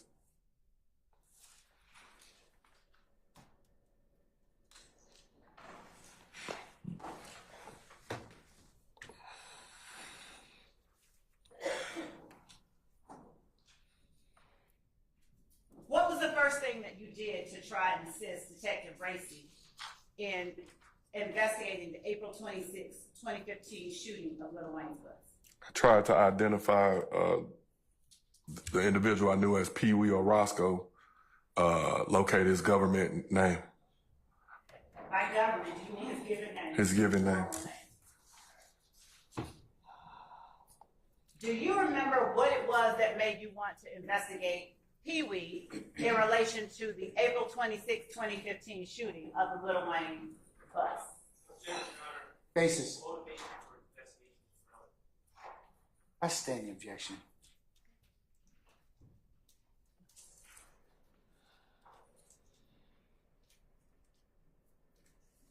Why did you want to get Pee Wee's given name? I'm going to object. That's the same question. That's this question. Your Honor, Why and motivation are the same thing. Go on, sir. Oh, go ahead, madam. Your Honor, for foundation, background for the jury, and information as to what in his investigation was relevant for a Cobb County case. Oh, I'll overrule the objection at this time. Why did you seek to learn Pee Wee's given name? Because I was there and pretty much involved in the incident, and I figured that Cobb County wouldn't be aware of everything that was going on. To them, it would have just been another random shooting. By providing them with background, they can understand pretty much what led up to the shooting and the motivation of it. All right. Did you talk to Officer Tyrone Finney at all about events that occurred on April 25th and 26th, 2015, before the Lil Wayne bus shooting? Objection. Yes, an answer. I stand the objection. Did you know at the time that you talked to Detective Racy, any information about why Officer Finney wanted you to stop Pee Wee's car? I don't understand the question. Did you testify about anything Officer Finney tried to get you to do as it relates to Pee Wee's car? Yes. What did he try to get you to do? He tried to get me to stop it. All right. Did you find out why he tried to get you to stop it? Yes. Did you learn that information prior to talking to Detective Racy? Yes. Why did he try to get you to stop it? Because he saw an assault rifle on the seat. Your Honor, I'll overrule the objection, sir. You can answer, sir. He saw an assault rifle on the seat. That's why he was telling me to stop the car. Now, did you realize at the time that he tried to get you to stop it, that there was an assault rifle that he saw? No. Overrule, sir. And what did you determine Pee Wee's given name to be? Jimmy Winfrey. Did you do anything to find out anything about the car Mr. Winfrey was in on the night of April 25th, 2015? Yes. What did you do? I actually followed him on Instagram, and so I went to his page. Now, would you tell the jury why you were following Jimmy Winfrey on Instagram? I knew him in passing for years, and I followed him on Instagram. Was that out of personal interest or in your capacity as a law enforcement officer? A little bit of both. I've never had any problems with him. I've known him since 2005. So anytime I saw him, even the night of this incident, I actually shook hands with him. Did you find anything that you felt was pertinent to Racy's investigation on Jimmy Winfrey's Instagram? Yes, a picture of the white Camaro. And what was the nature of the picture that you saw? It just gave a description of, I guess he had just got the vehicle, I'm not sure. And he, like most people, he was showing off his car. Did you provide that information to Detective Racy? Yes. What else did you do? Once my partner located Mr. Winfrey, we learned that he was on probation. So we reached out to his probation officer, and she basically said, I'll have... Ever say what anyone... Stand objection. So, you, after reaching out to Mr. Winfrey's probation office, did you get any information you found useful? Yeah, we went to meet her. Okay. And did she give you... Hold on, before you get into that. It's still lunchtime hour, so I think I want to stop at this one time. All right, ladies and gentlemen, at this point in time, we're going to go ahead and be in recess for lunch. So if I could get you all to come back for 2 o'clock, and that includes you, Detective, and please don't discuss testimony of except lawyers in this case. All right, ladies and gentlemen, we'll see you back at 2 o'clock. All right, all rise.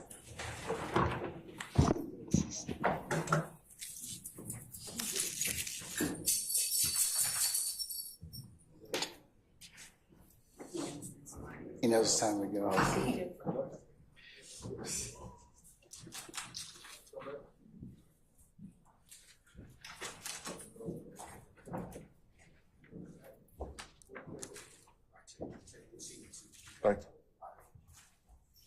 All right, ladies and gentlemen, you may be seated. Our jury has left us. All right, we'll see you all back at 2 o'clock. Recess.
All right, someone adjourn, sir.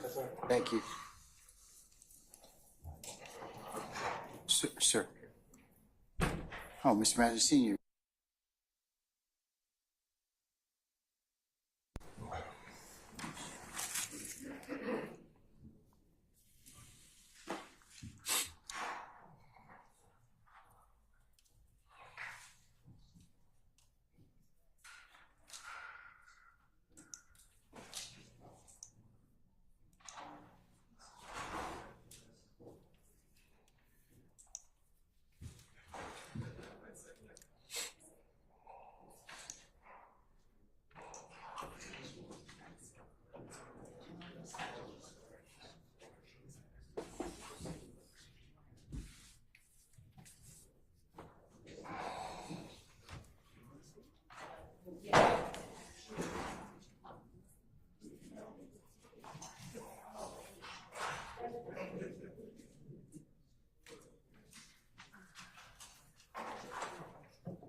All right, ladies and gentlemen, please be seated. All right, thank you, Sergeant Ingram. All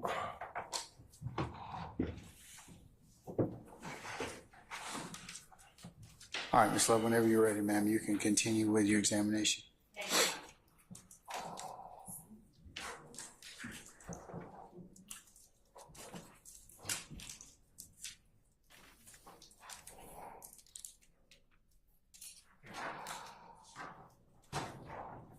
Detective Dennis, we were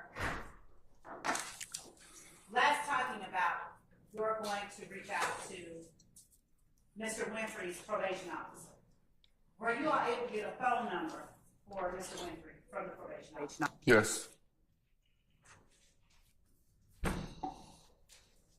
Back on April the 28th of 2015, the date that you spoke of Kenneth Copeland being arrested at the Delmar Center, did you all subsequently interview Mr. Copeland? Yes. How long was the interview? About 9 hours. Who all was involved in the interview? Myself and Detective Gaither. Eventually, we had to pass the investigation off to our Internal Affairs Division.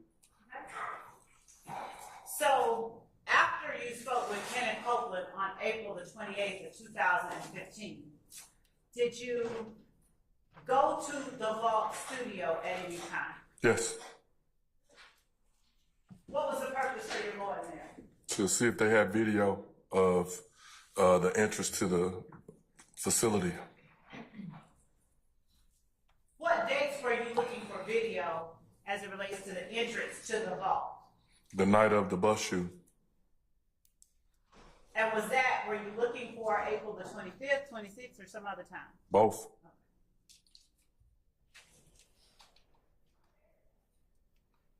Were you all able to locate any footage from that night? Yes. Who was it that went to seek that footage? Myself and Detective Gaither. I'm going to show you what we have now marked as state's exhibits.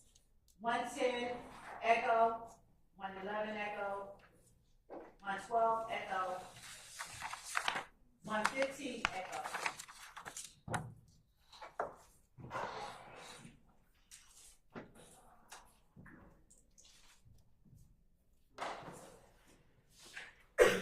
After I show the same two couches.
Yeah, come on.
counsel, you go ahead, consistent with the court's instruction.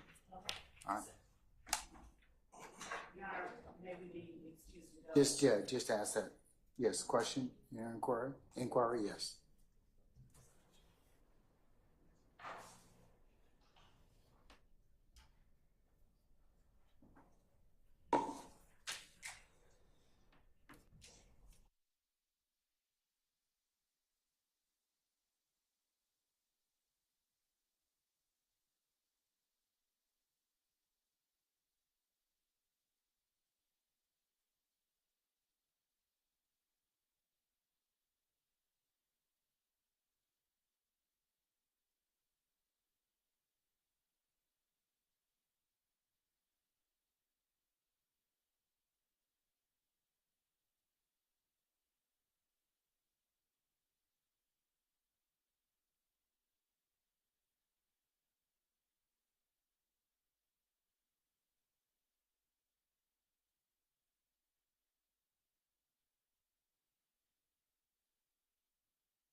will show you what we have marked as state's exhibits. 110 Echo, 111 Echo, 112 Echo, and 114 Echo. Okay. With the court's permission, I'm approaching the witness. You may. All right, starting with 110 Echo. Do you recognize the imagery depicted in 110 Echo? Yes. Is that a fair and accurate depiction of the items photographed in 110 Echo? Yes. Your Honor, the state tender states exhibit 110 Echo for evidence. Any further objection to 110 Echo? All right, hearing none, it's admitted and may be published as you see fit. Showing you states exhibit 111 Echo.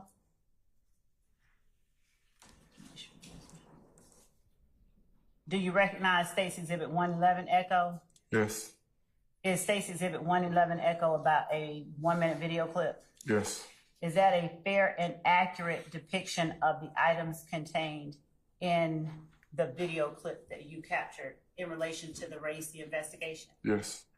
State tender states exhibit 111 Echo. Any objection to 111 Echo? No, sir. All right, 111 Echo is admitted and may be published as you see fit. Thank you, Your Honor. Showing you states exhibit 112 Echo. Do you recognize 112 Echo? Yes. How do you recognize 112 Echo? It's a screen grab of the social media account of Jimmy Winfrey. Is that a screen grab that you captured during your investigation, Yep. assisting Detective Racy in the Cobb County Little Wayne bus shooting? Yes. Is that an accurate depiction of the screen grab that you captured? Yes. State tender states exhibit 112 Echo as evidence. Any objection to states 112 Echo? I just said, Other than it's been proffered already? that's correct, no, sir. Okay, it's admitted over objection. Showing you states exhibit 115 Echo. Do you recognize states exhibit 115 Echo? Yes. How do you recognize states exhibit 115 Echo? Screen grab from Jimmy Winfrey social media. And is this a fair and accurate representation of the imagery you grabbed from the social media page of Jimmy Winfrey? Yes. State tender states exhibit 115 Echo. Any further objection to states 115 Echo? Just previous objection. All right, it's admitted over objection with redaction. All right, it may be published as you see fit. Thank you.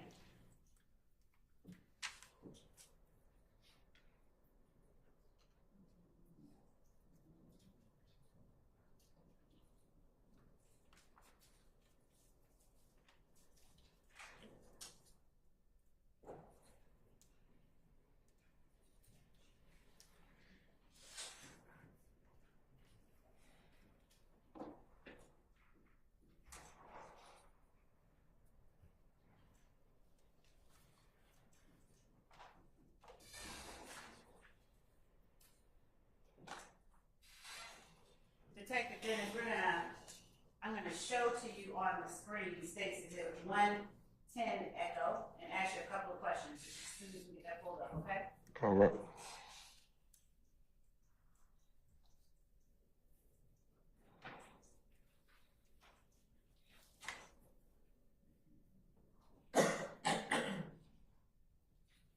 Now, looking at,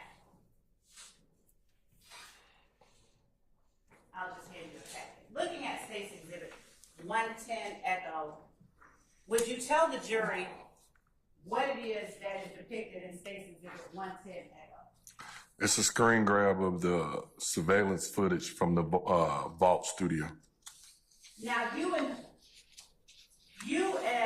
who else went to obtain that surveillance footage? Detective Gaither.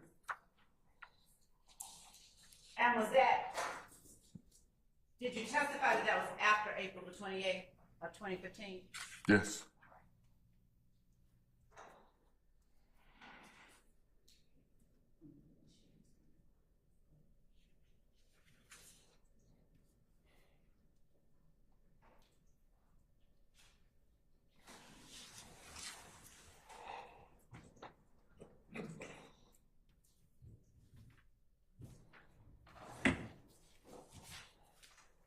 Now, what are we looking at in State's Exhibit 110 Echo? That's on the screen now. We're looking at the screen grab of the surveillance footage from the vault studio. Or at 675 Metropolitan, the surveillance cameras right at the entrance of the location. Did you all have to do any legwork to find a location with surveillance footage? Yeah. And what was it that the date on that screen grab, did you determine whether the camera was accurately recording the date? I stand the objection to the form. You can rephrase. What, if anything, did you determine about the time on the surveillance camera?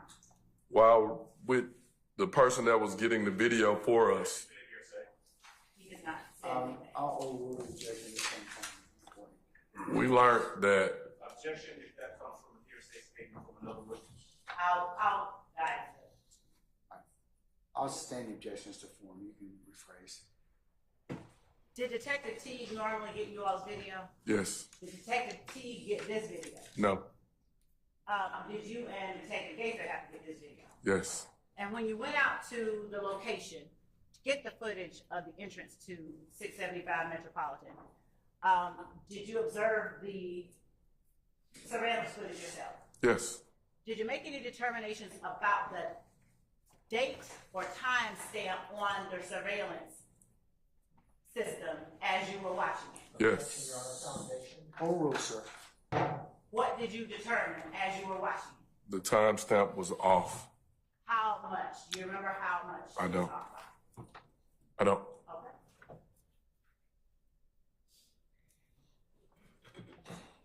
Did the footage reflected in State's Exhibit 110 Echo relate to the night that you saw Jimmy Winfrey at the compound? Yes, And is the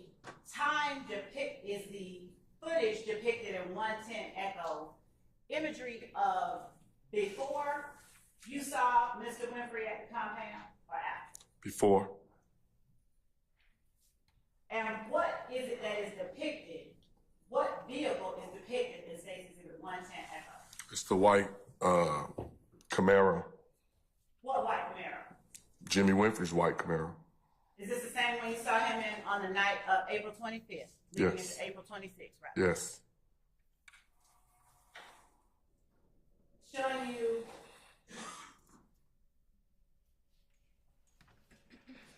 State's Exhibit 111 Echo.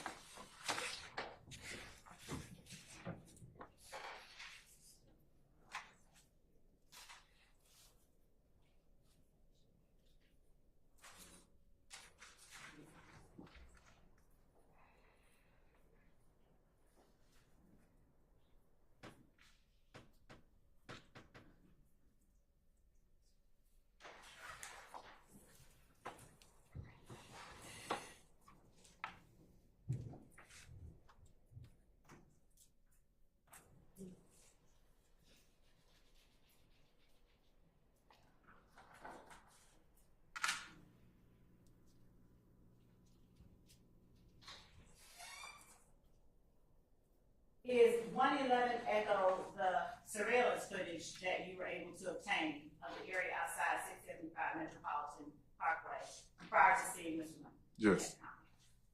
Now, can you explain to the jury the setup that we're looking at in 111 Echo? This is the entrance to 675 of the picture that I showed, that I drew earlier.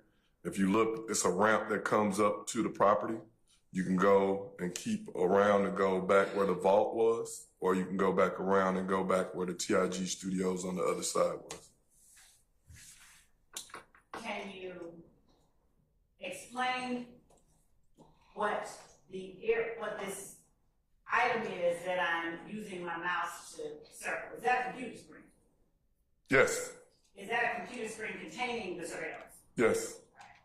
Now, why is this a video of a recording on a computer screen?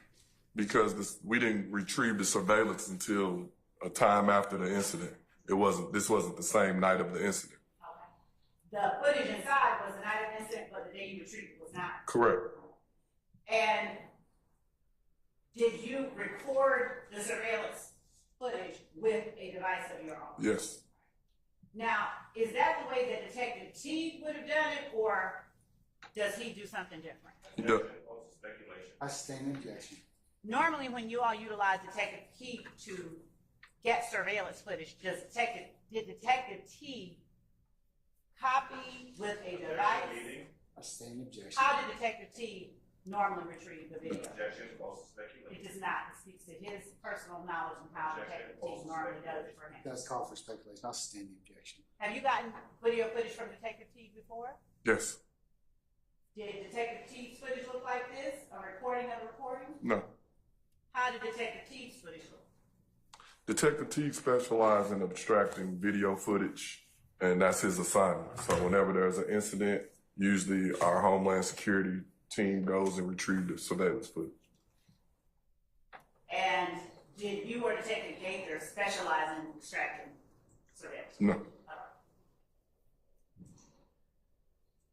All right, as we play Stacy 111 Echo, would you explain what is happening that is of significance to your investigation? And Stacy Exhibit 111 Echo, as we play.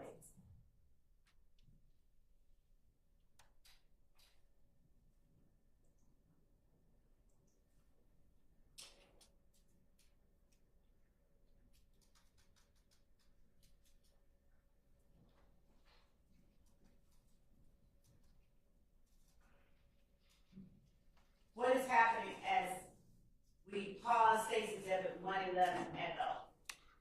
A car. Approximately 25 seconds in. A car is leaving the vault or leaving the studio or leaving 675 Metropolitan.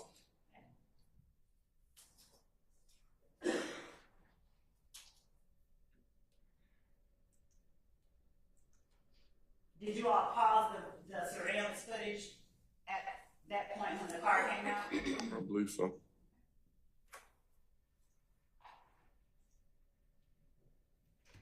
All right, and what is happening now? We started the video back, and we basically screen grabbed the different vehicles that was leaving out at the same time as the white Camaro. Okay.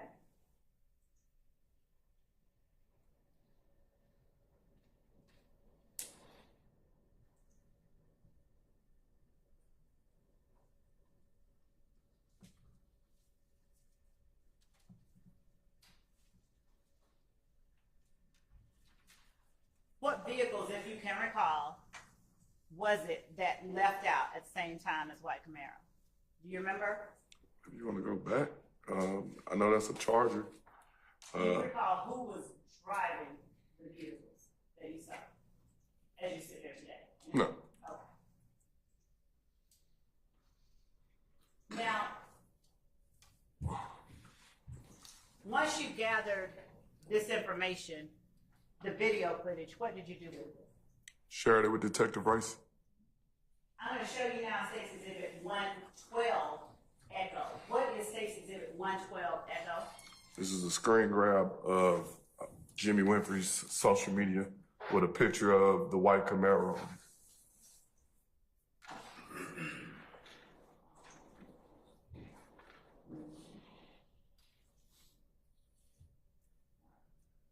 And what was the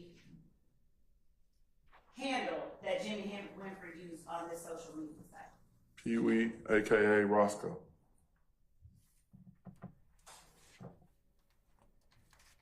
During the time that you were aiding in Detective Racy's investigation,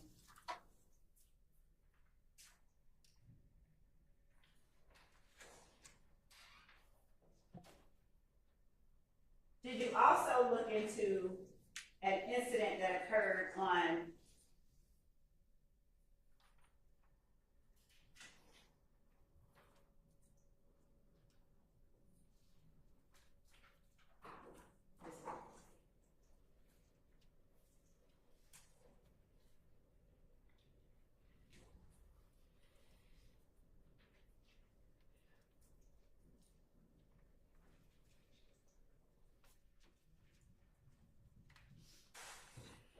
Did you also look into an alleged terroristic threats that have been committed by, Objection to the leading question. I stand in objection. did you look into any incident involving Defendant Williams and the Dunwoody Police Department? Yes. Do you recall what the charges alleged were in that incident? The Objection as to relevance. Overruled objection, sir. the charges were terroristic threats as And did that incident occur after the Lil Wayne bus shooting? yes.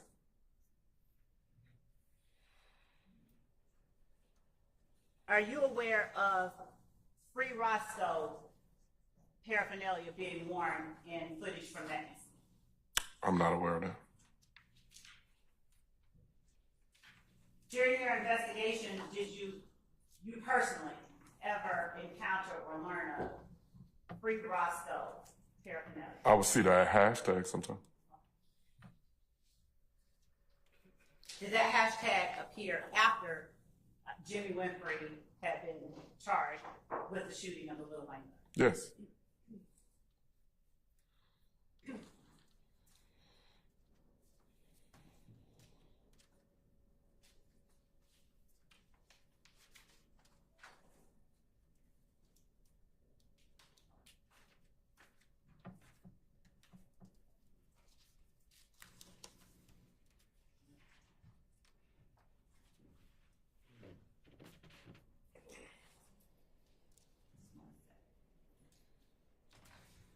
The night of April the 26th, 2015, other than the guns that you have already mentioned, did you locate any guns on anybody else in that crowd? No.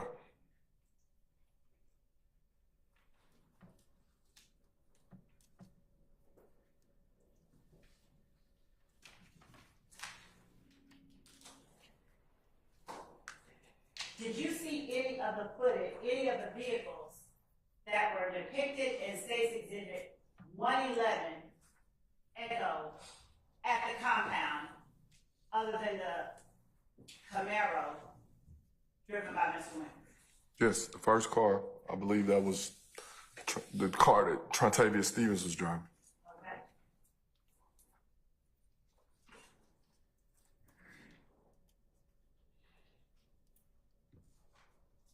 What other vehicles did you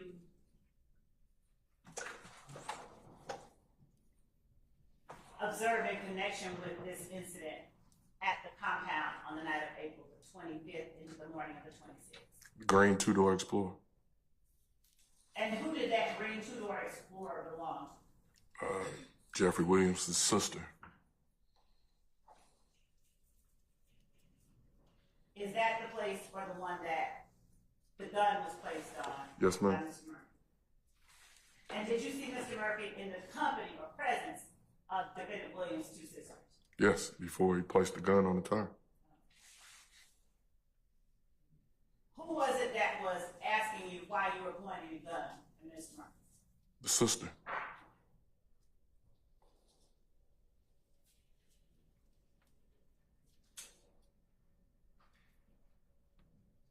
Did you interview persons in relation to the Lil Wayne bus shooting that were connected with YSL? Yes. Do you recall who you interviewed without saying what they said? Walter Murphy, Quindarius Zachary, Okay, Kenneth Copeland. okay.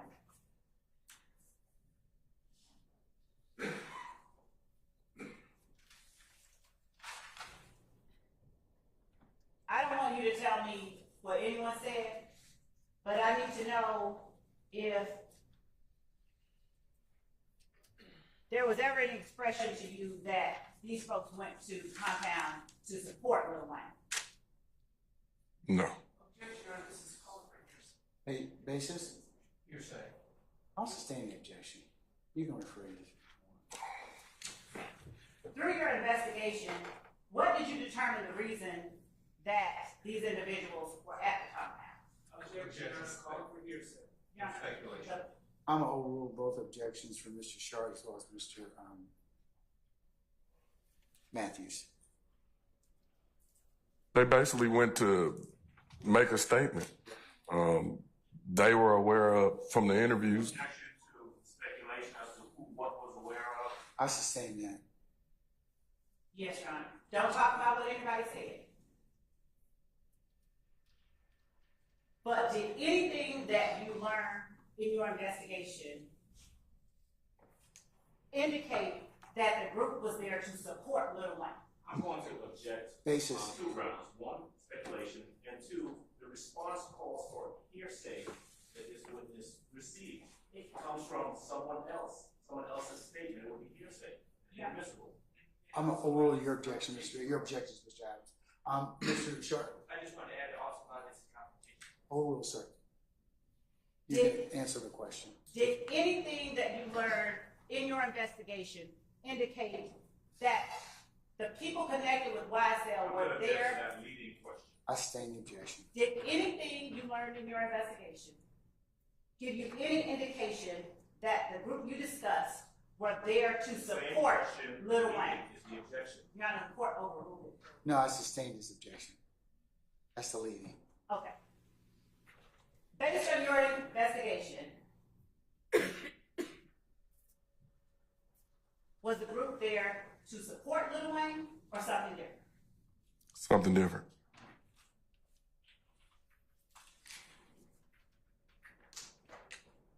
Did you ever see Jeffery Williams at the compound that night? No. Were you aware of where it was that Jeffery Williams was on the night of April 25th, 2015? Was I aware the night of the bus shooting or later on? Through your investigation, did you learn where Jeffery Williams was the night of April 25th, 2015? Yes, I did. What state was Jeffery Williams in? New Orleans, Louisiana. Where is Lil Wayne from? New Orleans, Louisiana. Did you speak with any persons that you described as seeing at the compound the night of April 25th about why they were at the compound and not in New Orleans? I believe when we spoke with, Don't talk about who said what. I sustain the objection as a form.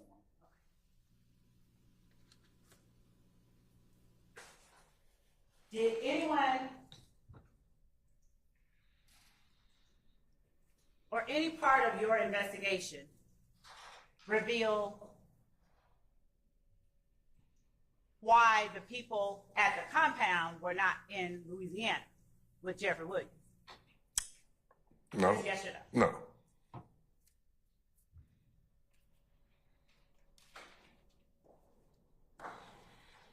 Did either of Defendant Williams' sisters ever come forth to talk to you about why they were in Atlanta the night their brother was performing in Louisiana? No.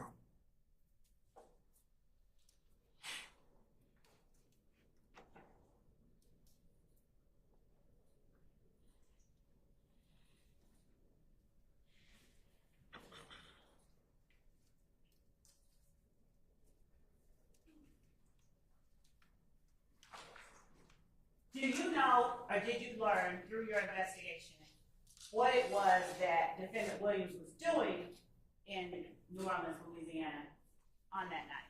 Performing. And do you know, based on your investigation, how he was received?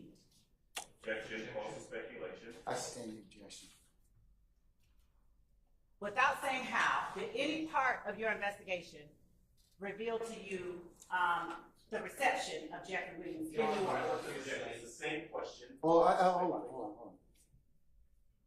All right, you had an objection from Mr. Adams, objection from Mr. Matthews, and I believe an objection from Mr. Sharp. All right, who's the third person objecting? All right. Well, I'm going to speak for myself.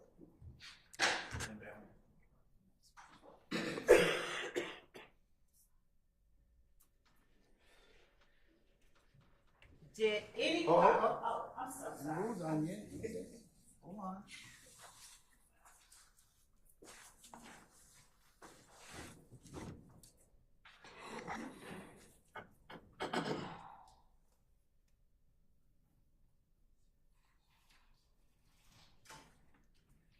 Ms. Weaver, can you repeat the question?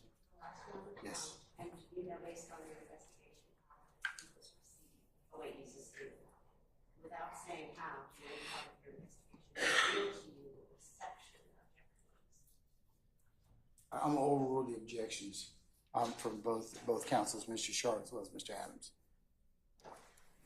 So, Detective Dennis, without saying how, did any part of your investigation reveal the reception of Jeffery Williams while he was performing in Louisiana on the night of April 25th, 2000? Yes. Was the reception good or bad? Bad.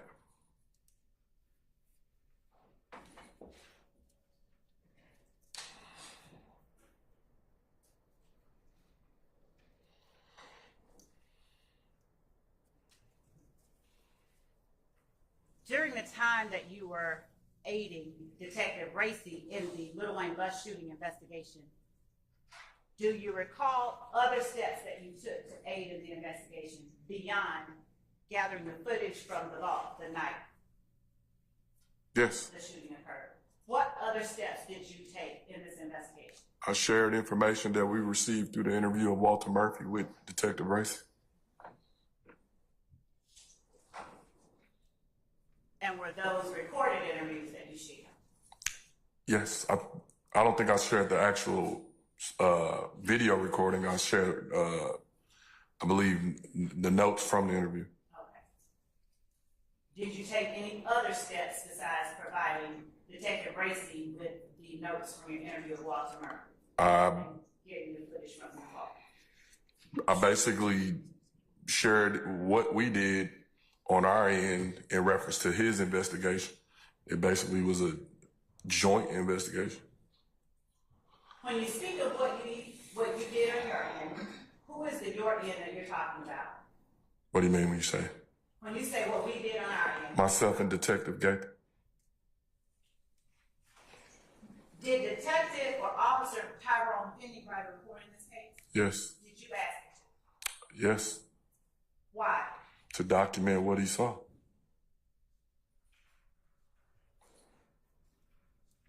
Did you read his report? I did.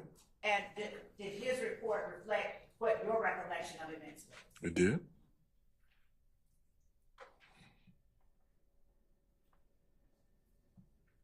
Did you ever receive evidence in this case from anyone? Do you recall without refreshing your memory? I'm trying to think off the top of my head, but If you don't recall, I don't recall.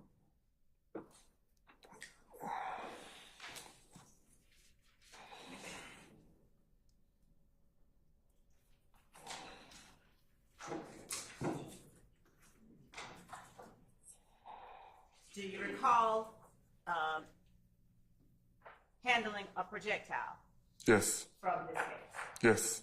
Who gave the projectile to you? The bus driver.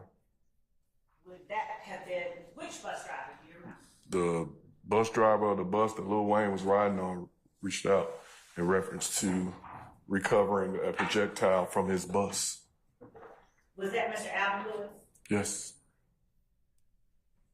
And when Mr. Alvin Lewis reached out and did he provide you that projectile? Yes. And what did you do with that projectile? I believe I either passed it to Racy.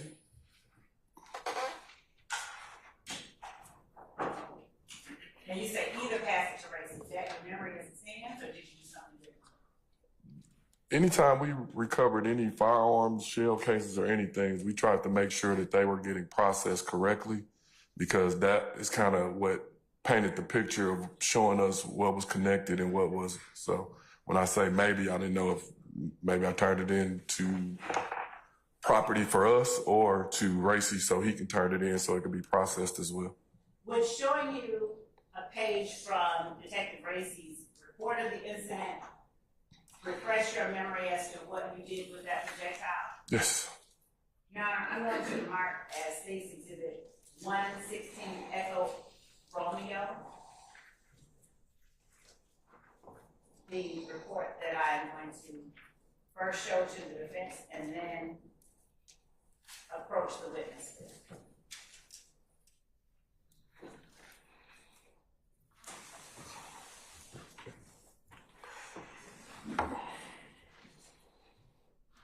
And for the record, this would be page 49 of the document previously provided to the defense.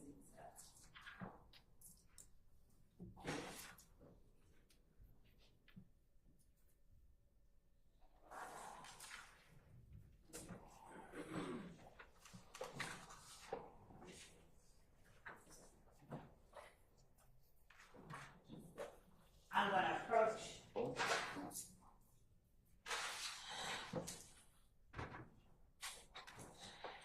All right, now.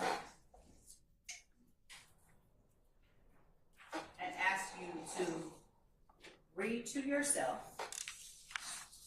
page 49, and look up and tell me, or look up after you finish reading those two paragraphs.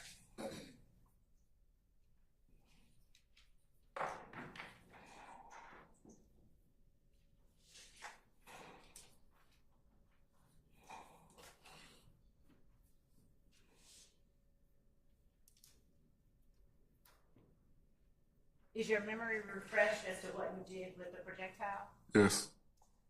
Would you please tell the jury what you did with the projectile once you got it? I passed it to Detective Racy. And what date did you pass that to Detective Racy? On the 28th of April. Was that 2015? Yes.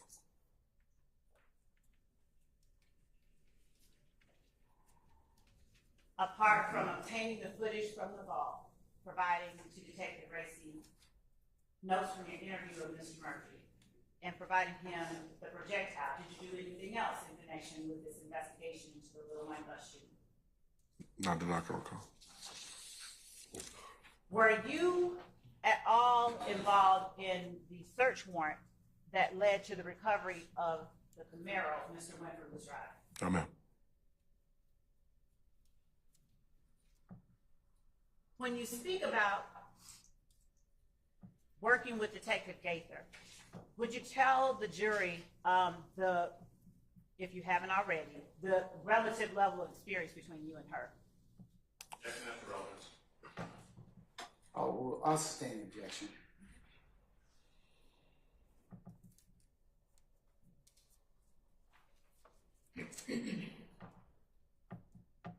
Did you learn information that assisted you in your investigation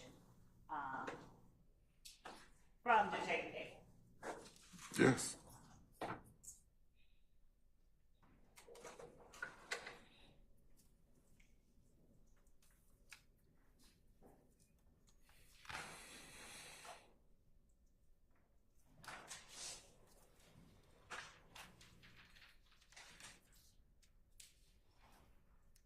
Did you and Detective Gaither work together during your entire time at the Atlanta Police Department in the gang unit? No.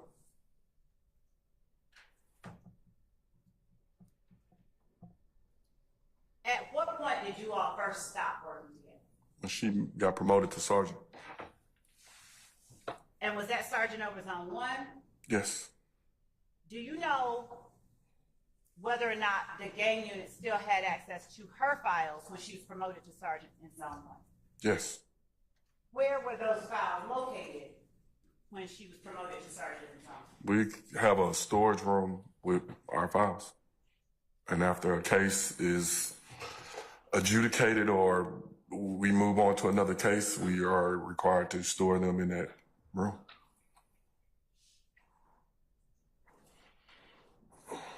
Did Sergeant Gaither take her files with her, or were they still at the gang unit when she was promoted to sergeant? They still were at the gang unit.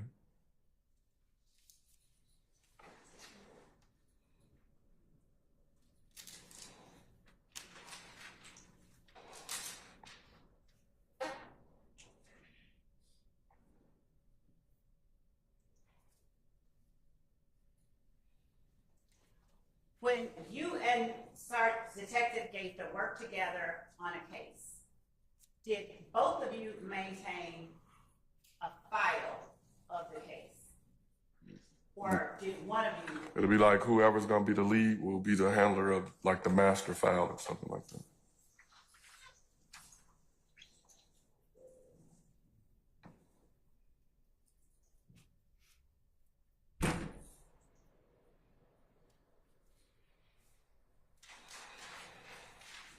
In the Dexter Montgomery shooting investigation,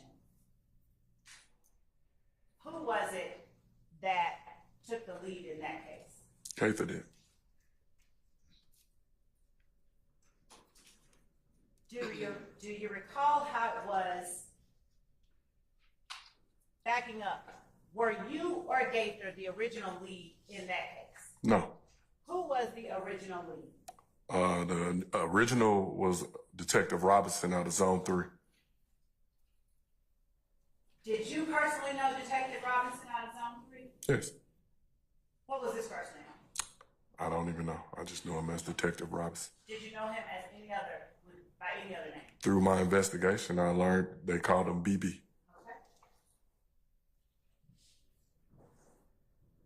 Did you hear people refer to him as BB? Not in Atlanta Police Department, no.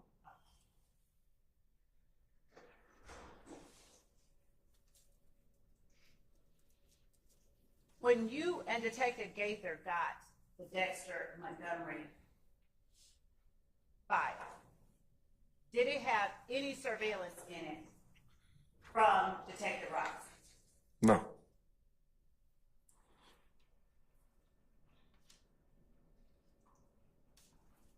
Who between you and Detective Gaither would have been responsible for putting surveillance footage from the Dexter Montgomery shooting into the file? She did.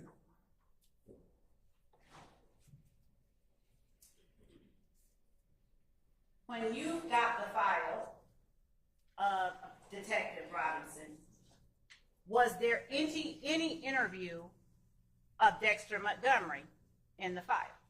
No. Why do you shake your head and say it like that? When we received the file, I believe we received it almost a month after the incident. I believe we received 3 or 4 pieces of paper. And immediately me and Gaither looked at each other and we took the file and we stapled it shut because we wanted to conduct our own interview our way and we didn't want anything to do with that. Had there been any charges or warrants taken out at the time you all got the file? Yes. What warrants existed at the time you all got the file? Kelvin Treadwell, aka OG Bentley, was charged with obstruction, I believe, for not telling Detective Robinson who. Okay, don't say why. Just tell what warrants had been taken out. Obstruction. And at the time you and Detective Gaither were given the file, was there any active investigation going on? No. Were you and Detective Gaither able to locate the victim, Dexter Montgomery, in a relatively quick fashion? Yes. Without saying anything about anybody, what anyone said to you, do you have any idea why it was that Detective Robinson didn't have an interview of Dexter Montgomery? No clue.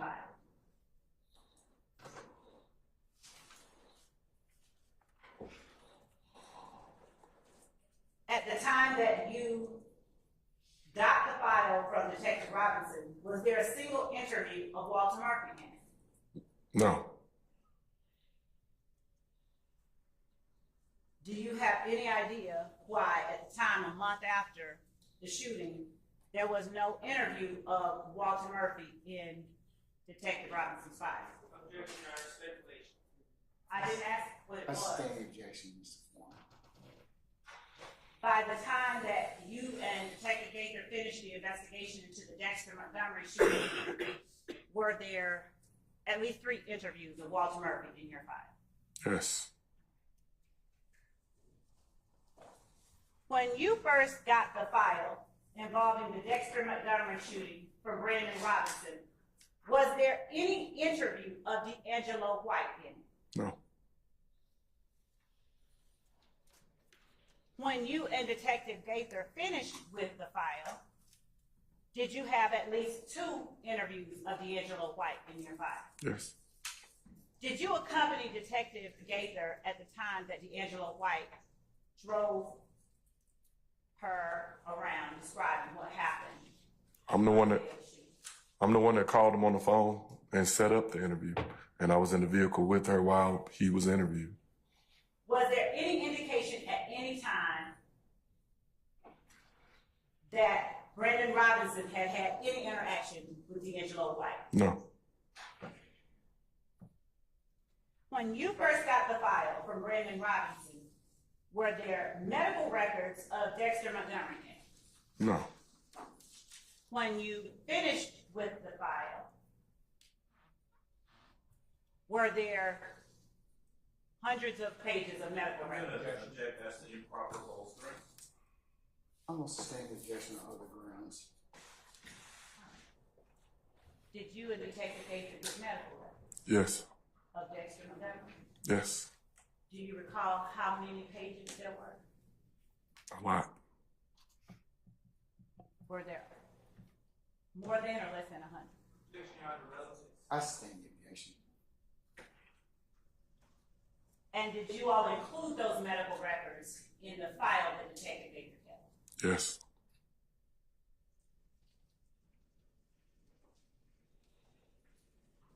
When you first got the file from Detective Robinson, was there any footage whatsoever of surveillance cameras from the sit-go No. on that night? No. When you all finished with the file, have you obtained multiple angles of surveillance footage? I'm gonna overrule the objection, Mr. Sheriff. You may answer. Can you repeat the question? During your investigation of Dexter Montgomery's shooting, did you and Detective Gaither obtain multiple angles of surveillance footage from the sit-go? Yes. Did you include that in your file? Yes.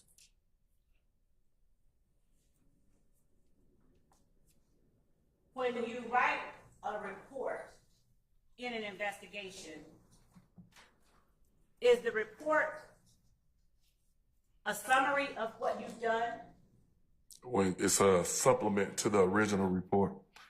And so, for example, if somebody was shot, it would be the initial report of when they were shot. And then as an investigator, you basically try to illustrate the steps that you took in your investigation.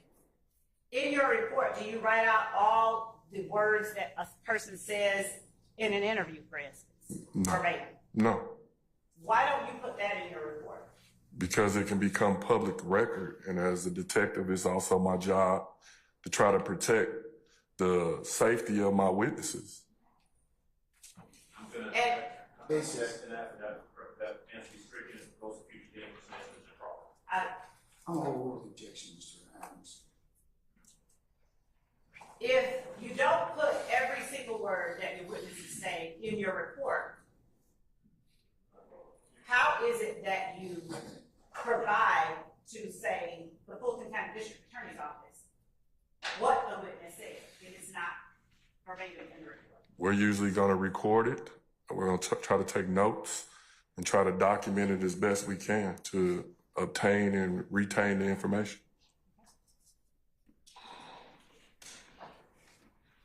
Just one moment.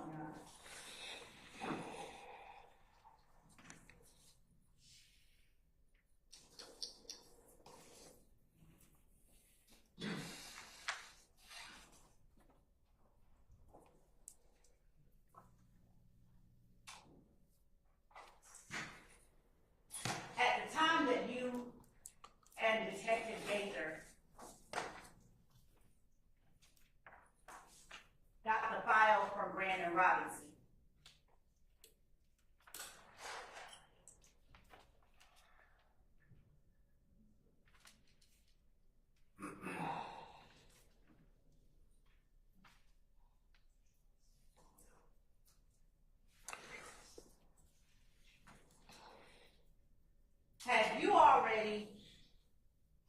in your file a lineup shown to D'Angelo White.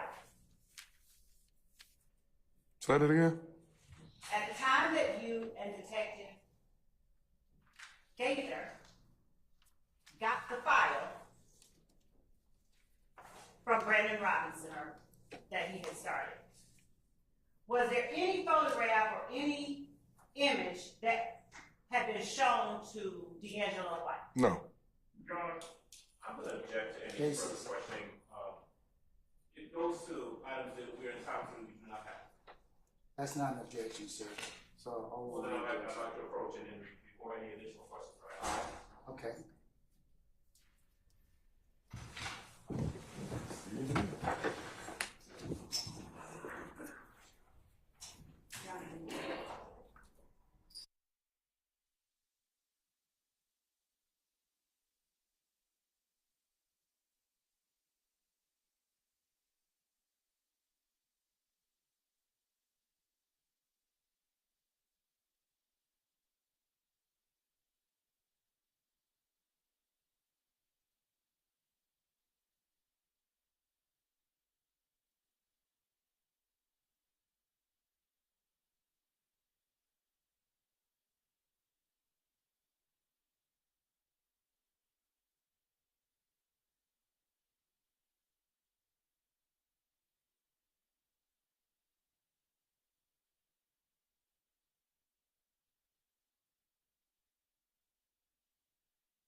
Dennis, please.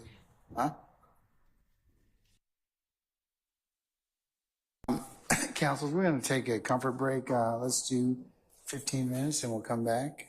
Okay? All right. We're in recess. All rise.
I'm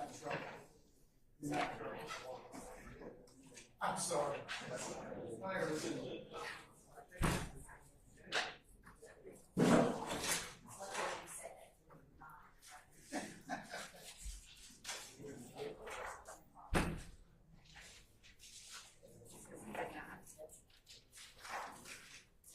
All right, councilors, if you could gather your thoughts and collect and be seated, please.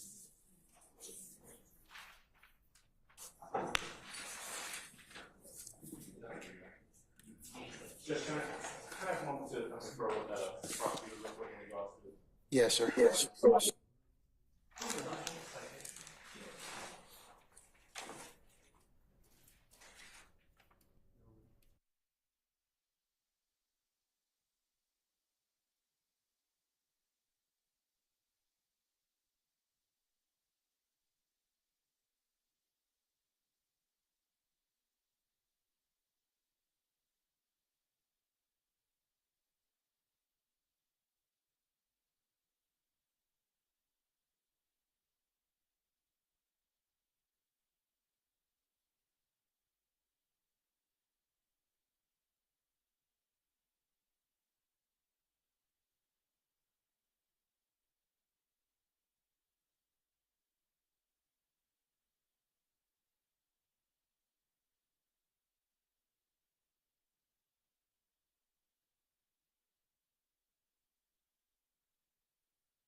Okay, all right.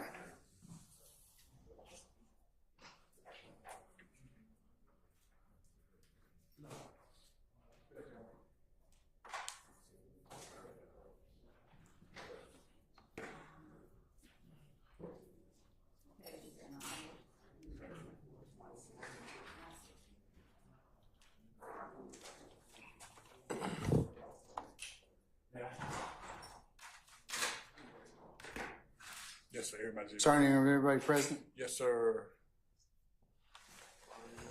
Yeah. All right. It's nothing to do with anything. Fix your tie, bro. This kid This has nothing to do with you.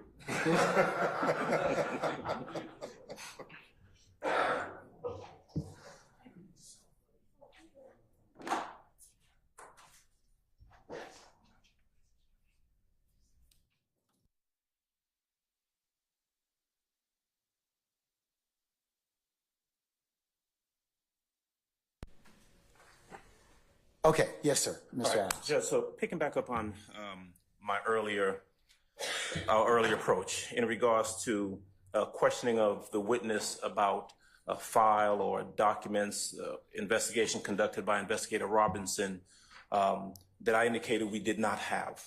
Madam Prosecutor indicated to the court that yes, we've been provided that in discovery.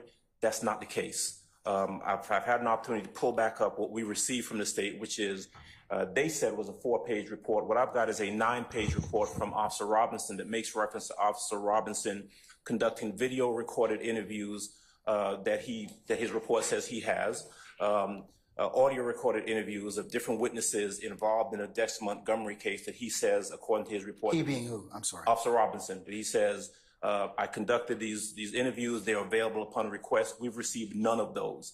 In the 9 pages, it makes reference to an extensive investigation conducted by Officer Robinson and different witnesses he spoke to, different items of audio taped recordings, videotape recordings, none of which we have. And so the representation that was made to you earlier, unless they can show me somewhere in the discovery where we've looked, I don't see it. I don't believe we have that. Okay, what are you asking me to do, Mr. Adams? Because at the end of the day, what is it you're seeking from the court? Well, 2 things. I'm asking them to turn over the discovery that we are entitled to. They're questioning the witness on the stand right now about it. And in fact, we're getting some misrepresentations on the stand about there's no investigation that had been done. Gaither and Dennis had to come behind and do all the things that Investigator Robinson did not do that, according to his report, he did in fact do, but we don't have those items. Your Honor, may I respond? Yes. Your Honor, Mr. Adams is not being entirely candid in terms of what we have just asked about. So, Mr. Adams. Let's not say he's not being totally candid. Let's just say we have a disagreement at this point in time, because nobody intentionally wants to violate 3.3 of the Georgia Rules of Professional Responsibility, you nor any of your colleagues. So let's just say that we differ. We differ. Okay. We differ. Right. Your Honor, Mr. Adams referenced items that were not asked about of this witness at the time that I was questioning Detective Dennis on direct. I asked him whether or not there was a lineup of D'Angelo White. I asked him whether or not inside the file that they received from Detective Robinson, was there surveillance footage, multiple angles of surveillance footage. I asked him, were there interviews of Walter Murphy? Mr. Adams knows that those items he has because we've already introduced them and we have talked about them. Everything that I have asked this witness about, we have introduced as evidence. So when you're asking those questions, the purpose of asking those questions, I from the court's perspective, I assume is that to potentially show what was not in the small report that Detective Robinson yes. That Robinson did that we cannot find at this point in time. No, what I'm doing is showing what all Robinson did not do that Detectives Gaither and Dennis did do, and that they then provided to the state, which we then provided to the defense. So this is testimony that the jury should be allowed to consider in light of Mr. Sharp's questioning of Detective Gaither and her report. So the point— That's separate. It is separate, but— That's a separate issue. You got her report, that's a separate issue, and then you got Robinson's report, which is a separate issue. Right. So which one are we focusing on at this point in time? Robinson's report or lack thereof? Yes. Okay, all right. So what's the issue for the court at this point in time? So what I have asked— No report? No, there is a report. From Robinson? And Your Honor, we're talking— Okay, and was that turned over to you in discovery? It was. Mr. Adams, was that turned over to you in discovery? Yes, the report was turned over. Okay, Robinson's report. Yes. Okay, all right. So what is there left for me to resolve at this point in time? If that was turned over to you? What is left for you to resolve is to order them to, well, first of all, the report makes reference to video— Which report? Robinson's report? Officer Robinson's report Okay. makes reference to audios, videos, interviews that we do not have, that we've never received from the state. And let's not confuse the issue. She just stepped up and told you a minute ago that the only thing in the report was a 4-page report. That's not true. Okay, all right, so, okay, but let's clarify. But let's clarify. Hold on. I'm sorry. Let's just clarify, Mr. Adams, okay? There may be other things that the 4-page report refers to Yes, sir. that you don't have. That's correct. And that are missing for whatever reason. They're not missing. No one has said they're missing. We just don't have them. Okay, but if you don't have them, they're missing. Well, no, if we don't have them, they haven't given them to us. That doesn't, no, one does not equate to the other. Because if the state doesn't have them to give them to you, it's because they have a duty to turn them over. If they didn't give them to you, that would be an ethical as well as potentially a Brady violation. Sure. So you can't really intimate that on them unless they have it in their possession. They're telling you they don't have it. They've not told me they don't have it. Okay. They haven't given it to us. All right. Well. And the law presumes that the police department and the DA's office are the same. Yes. For purposes of law enforcement, purposes of discovery. You are correct. They're presumed to have as well. They're not. Okay, but there's a presumption, but the presumption can be rebutted if they tell you as officers of the court, we have searched and we don't have it. And we have gone through all the steps and we don't have it. Yeah. Because here's the thing, if they have it or we find out they had it, then that's one thing. Then we'll certainly deal with that. But have you all searched to ensure that you don't have any of those Your Honor, were any of those videos or interviews that were in Robinson's report? the only file that we have is the one that we were given by detectives Gaither and Dennis after the conclusion of their. So you don't have So we any don't of those other, I would say, documents by incorporation from his report? You don't have any of those? We do not. Okay, all Your Honor, right. Can what you all approach? Let me ask you one more question. I need to ask you this. Come on up, Mr. Adams.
And we'll call Detective Dennis in. I'll call for our jurors. I'm going to recess for the evening and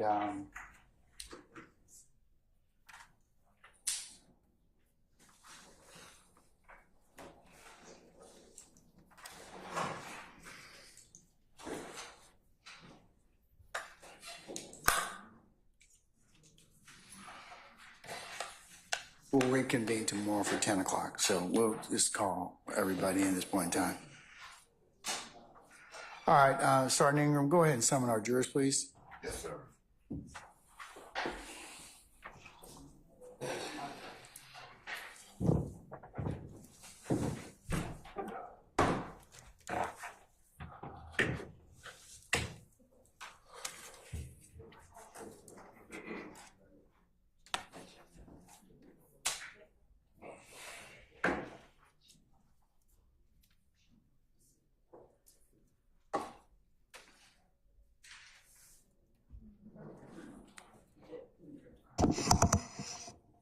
I did that.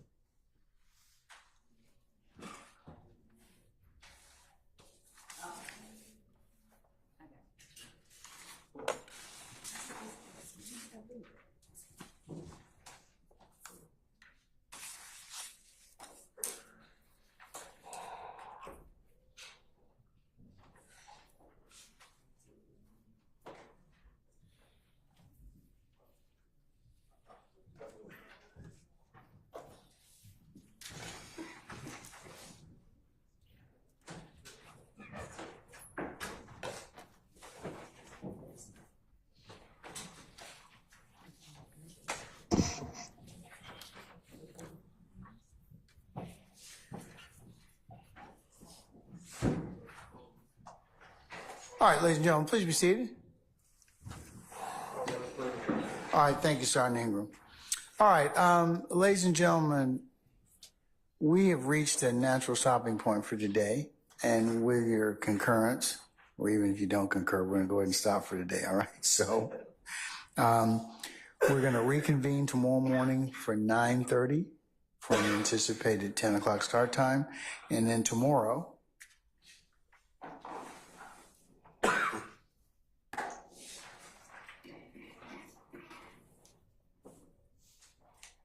we will be working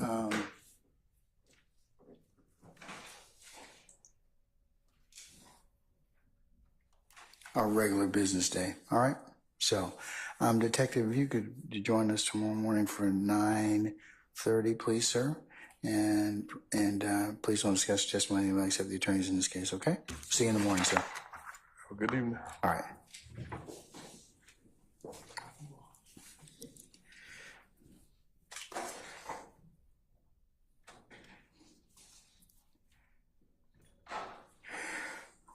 All right, ladies and gentlemen, any ministerial inquiry of me?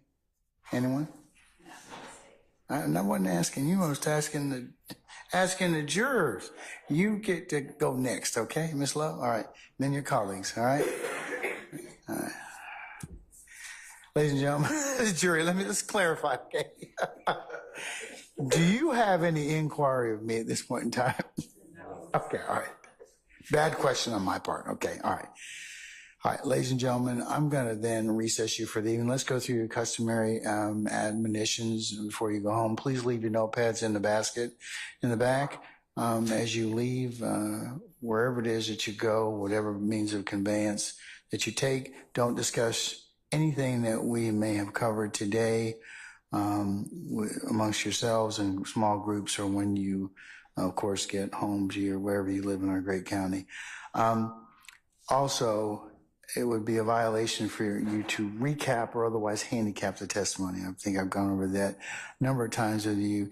It would be like, for example, if you're sitting back in there talking, you cannot talk about what you've heard or listened to in terms of witnesses. You can't preview testimony. Hey, let's go ahead and start reviewing what such and such said. That would be a violation. Or you cannot comment on witnesses that have been or have testified or are testifying currently. Remember, I have to give you, when this case comes to a conclusion, the weigh-in method and manner of your deliberative process. So you cannot talk about the case at all. Please also, as you are at home this evening or whatever, that you not go to any third-party sites, do any extra research. Remember, the only things you can consider are within the four walls of this courtroom. Don't go by and visit any of the scenes that may be depicted or you may have learned or heard about. And also, so any third party should try and contact you for reference to what's going on in this particular case, or third parties having the conversations with you or attempt to have conversations with you, that you would need to let myself and Sergeant Ingram know immediately. And then lastly, ladies and gentlemen, thank you for your patience that you've given us thus far and will continue to give us on behalf of all that are assembled here. And ladies and gentlemen, unless you have any other inquiry of me, we'll see you tomorrow morning for 9:30. Anything else? Okay, we're in recess then. All right, all rise.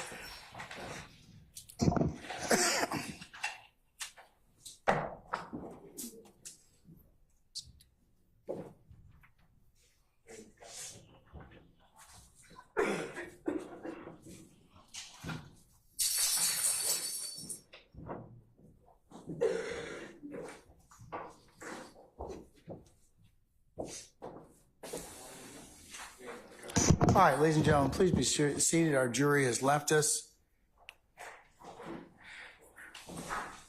Okay, now, counsels, any ministerial inquiry of me at this point in time? All right, anyone else? Yes, sir. All right. Okay, all right. All right, counsels, we'll see you tomorrow. We're in recess, okay? All right.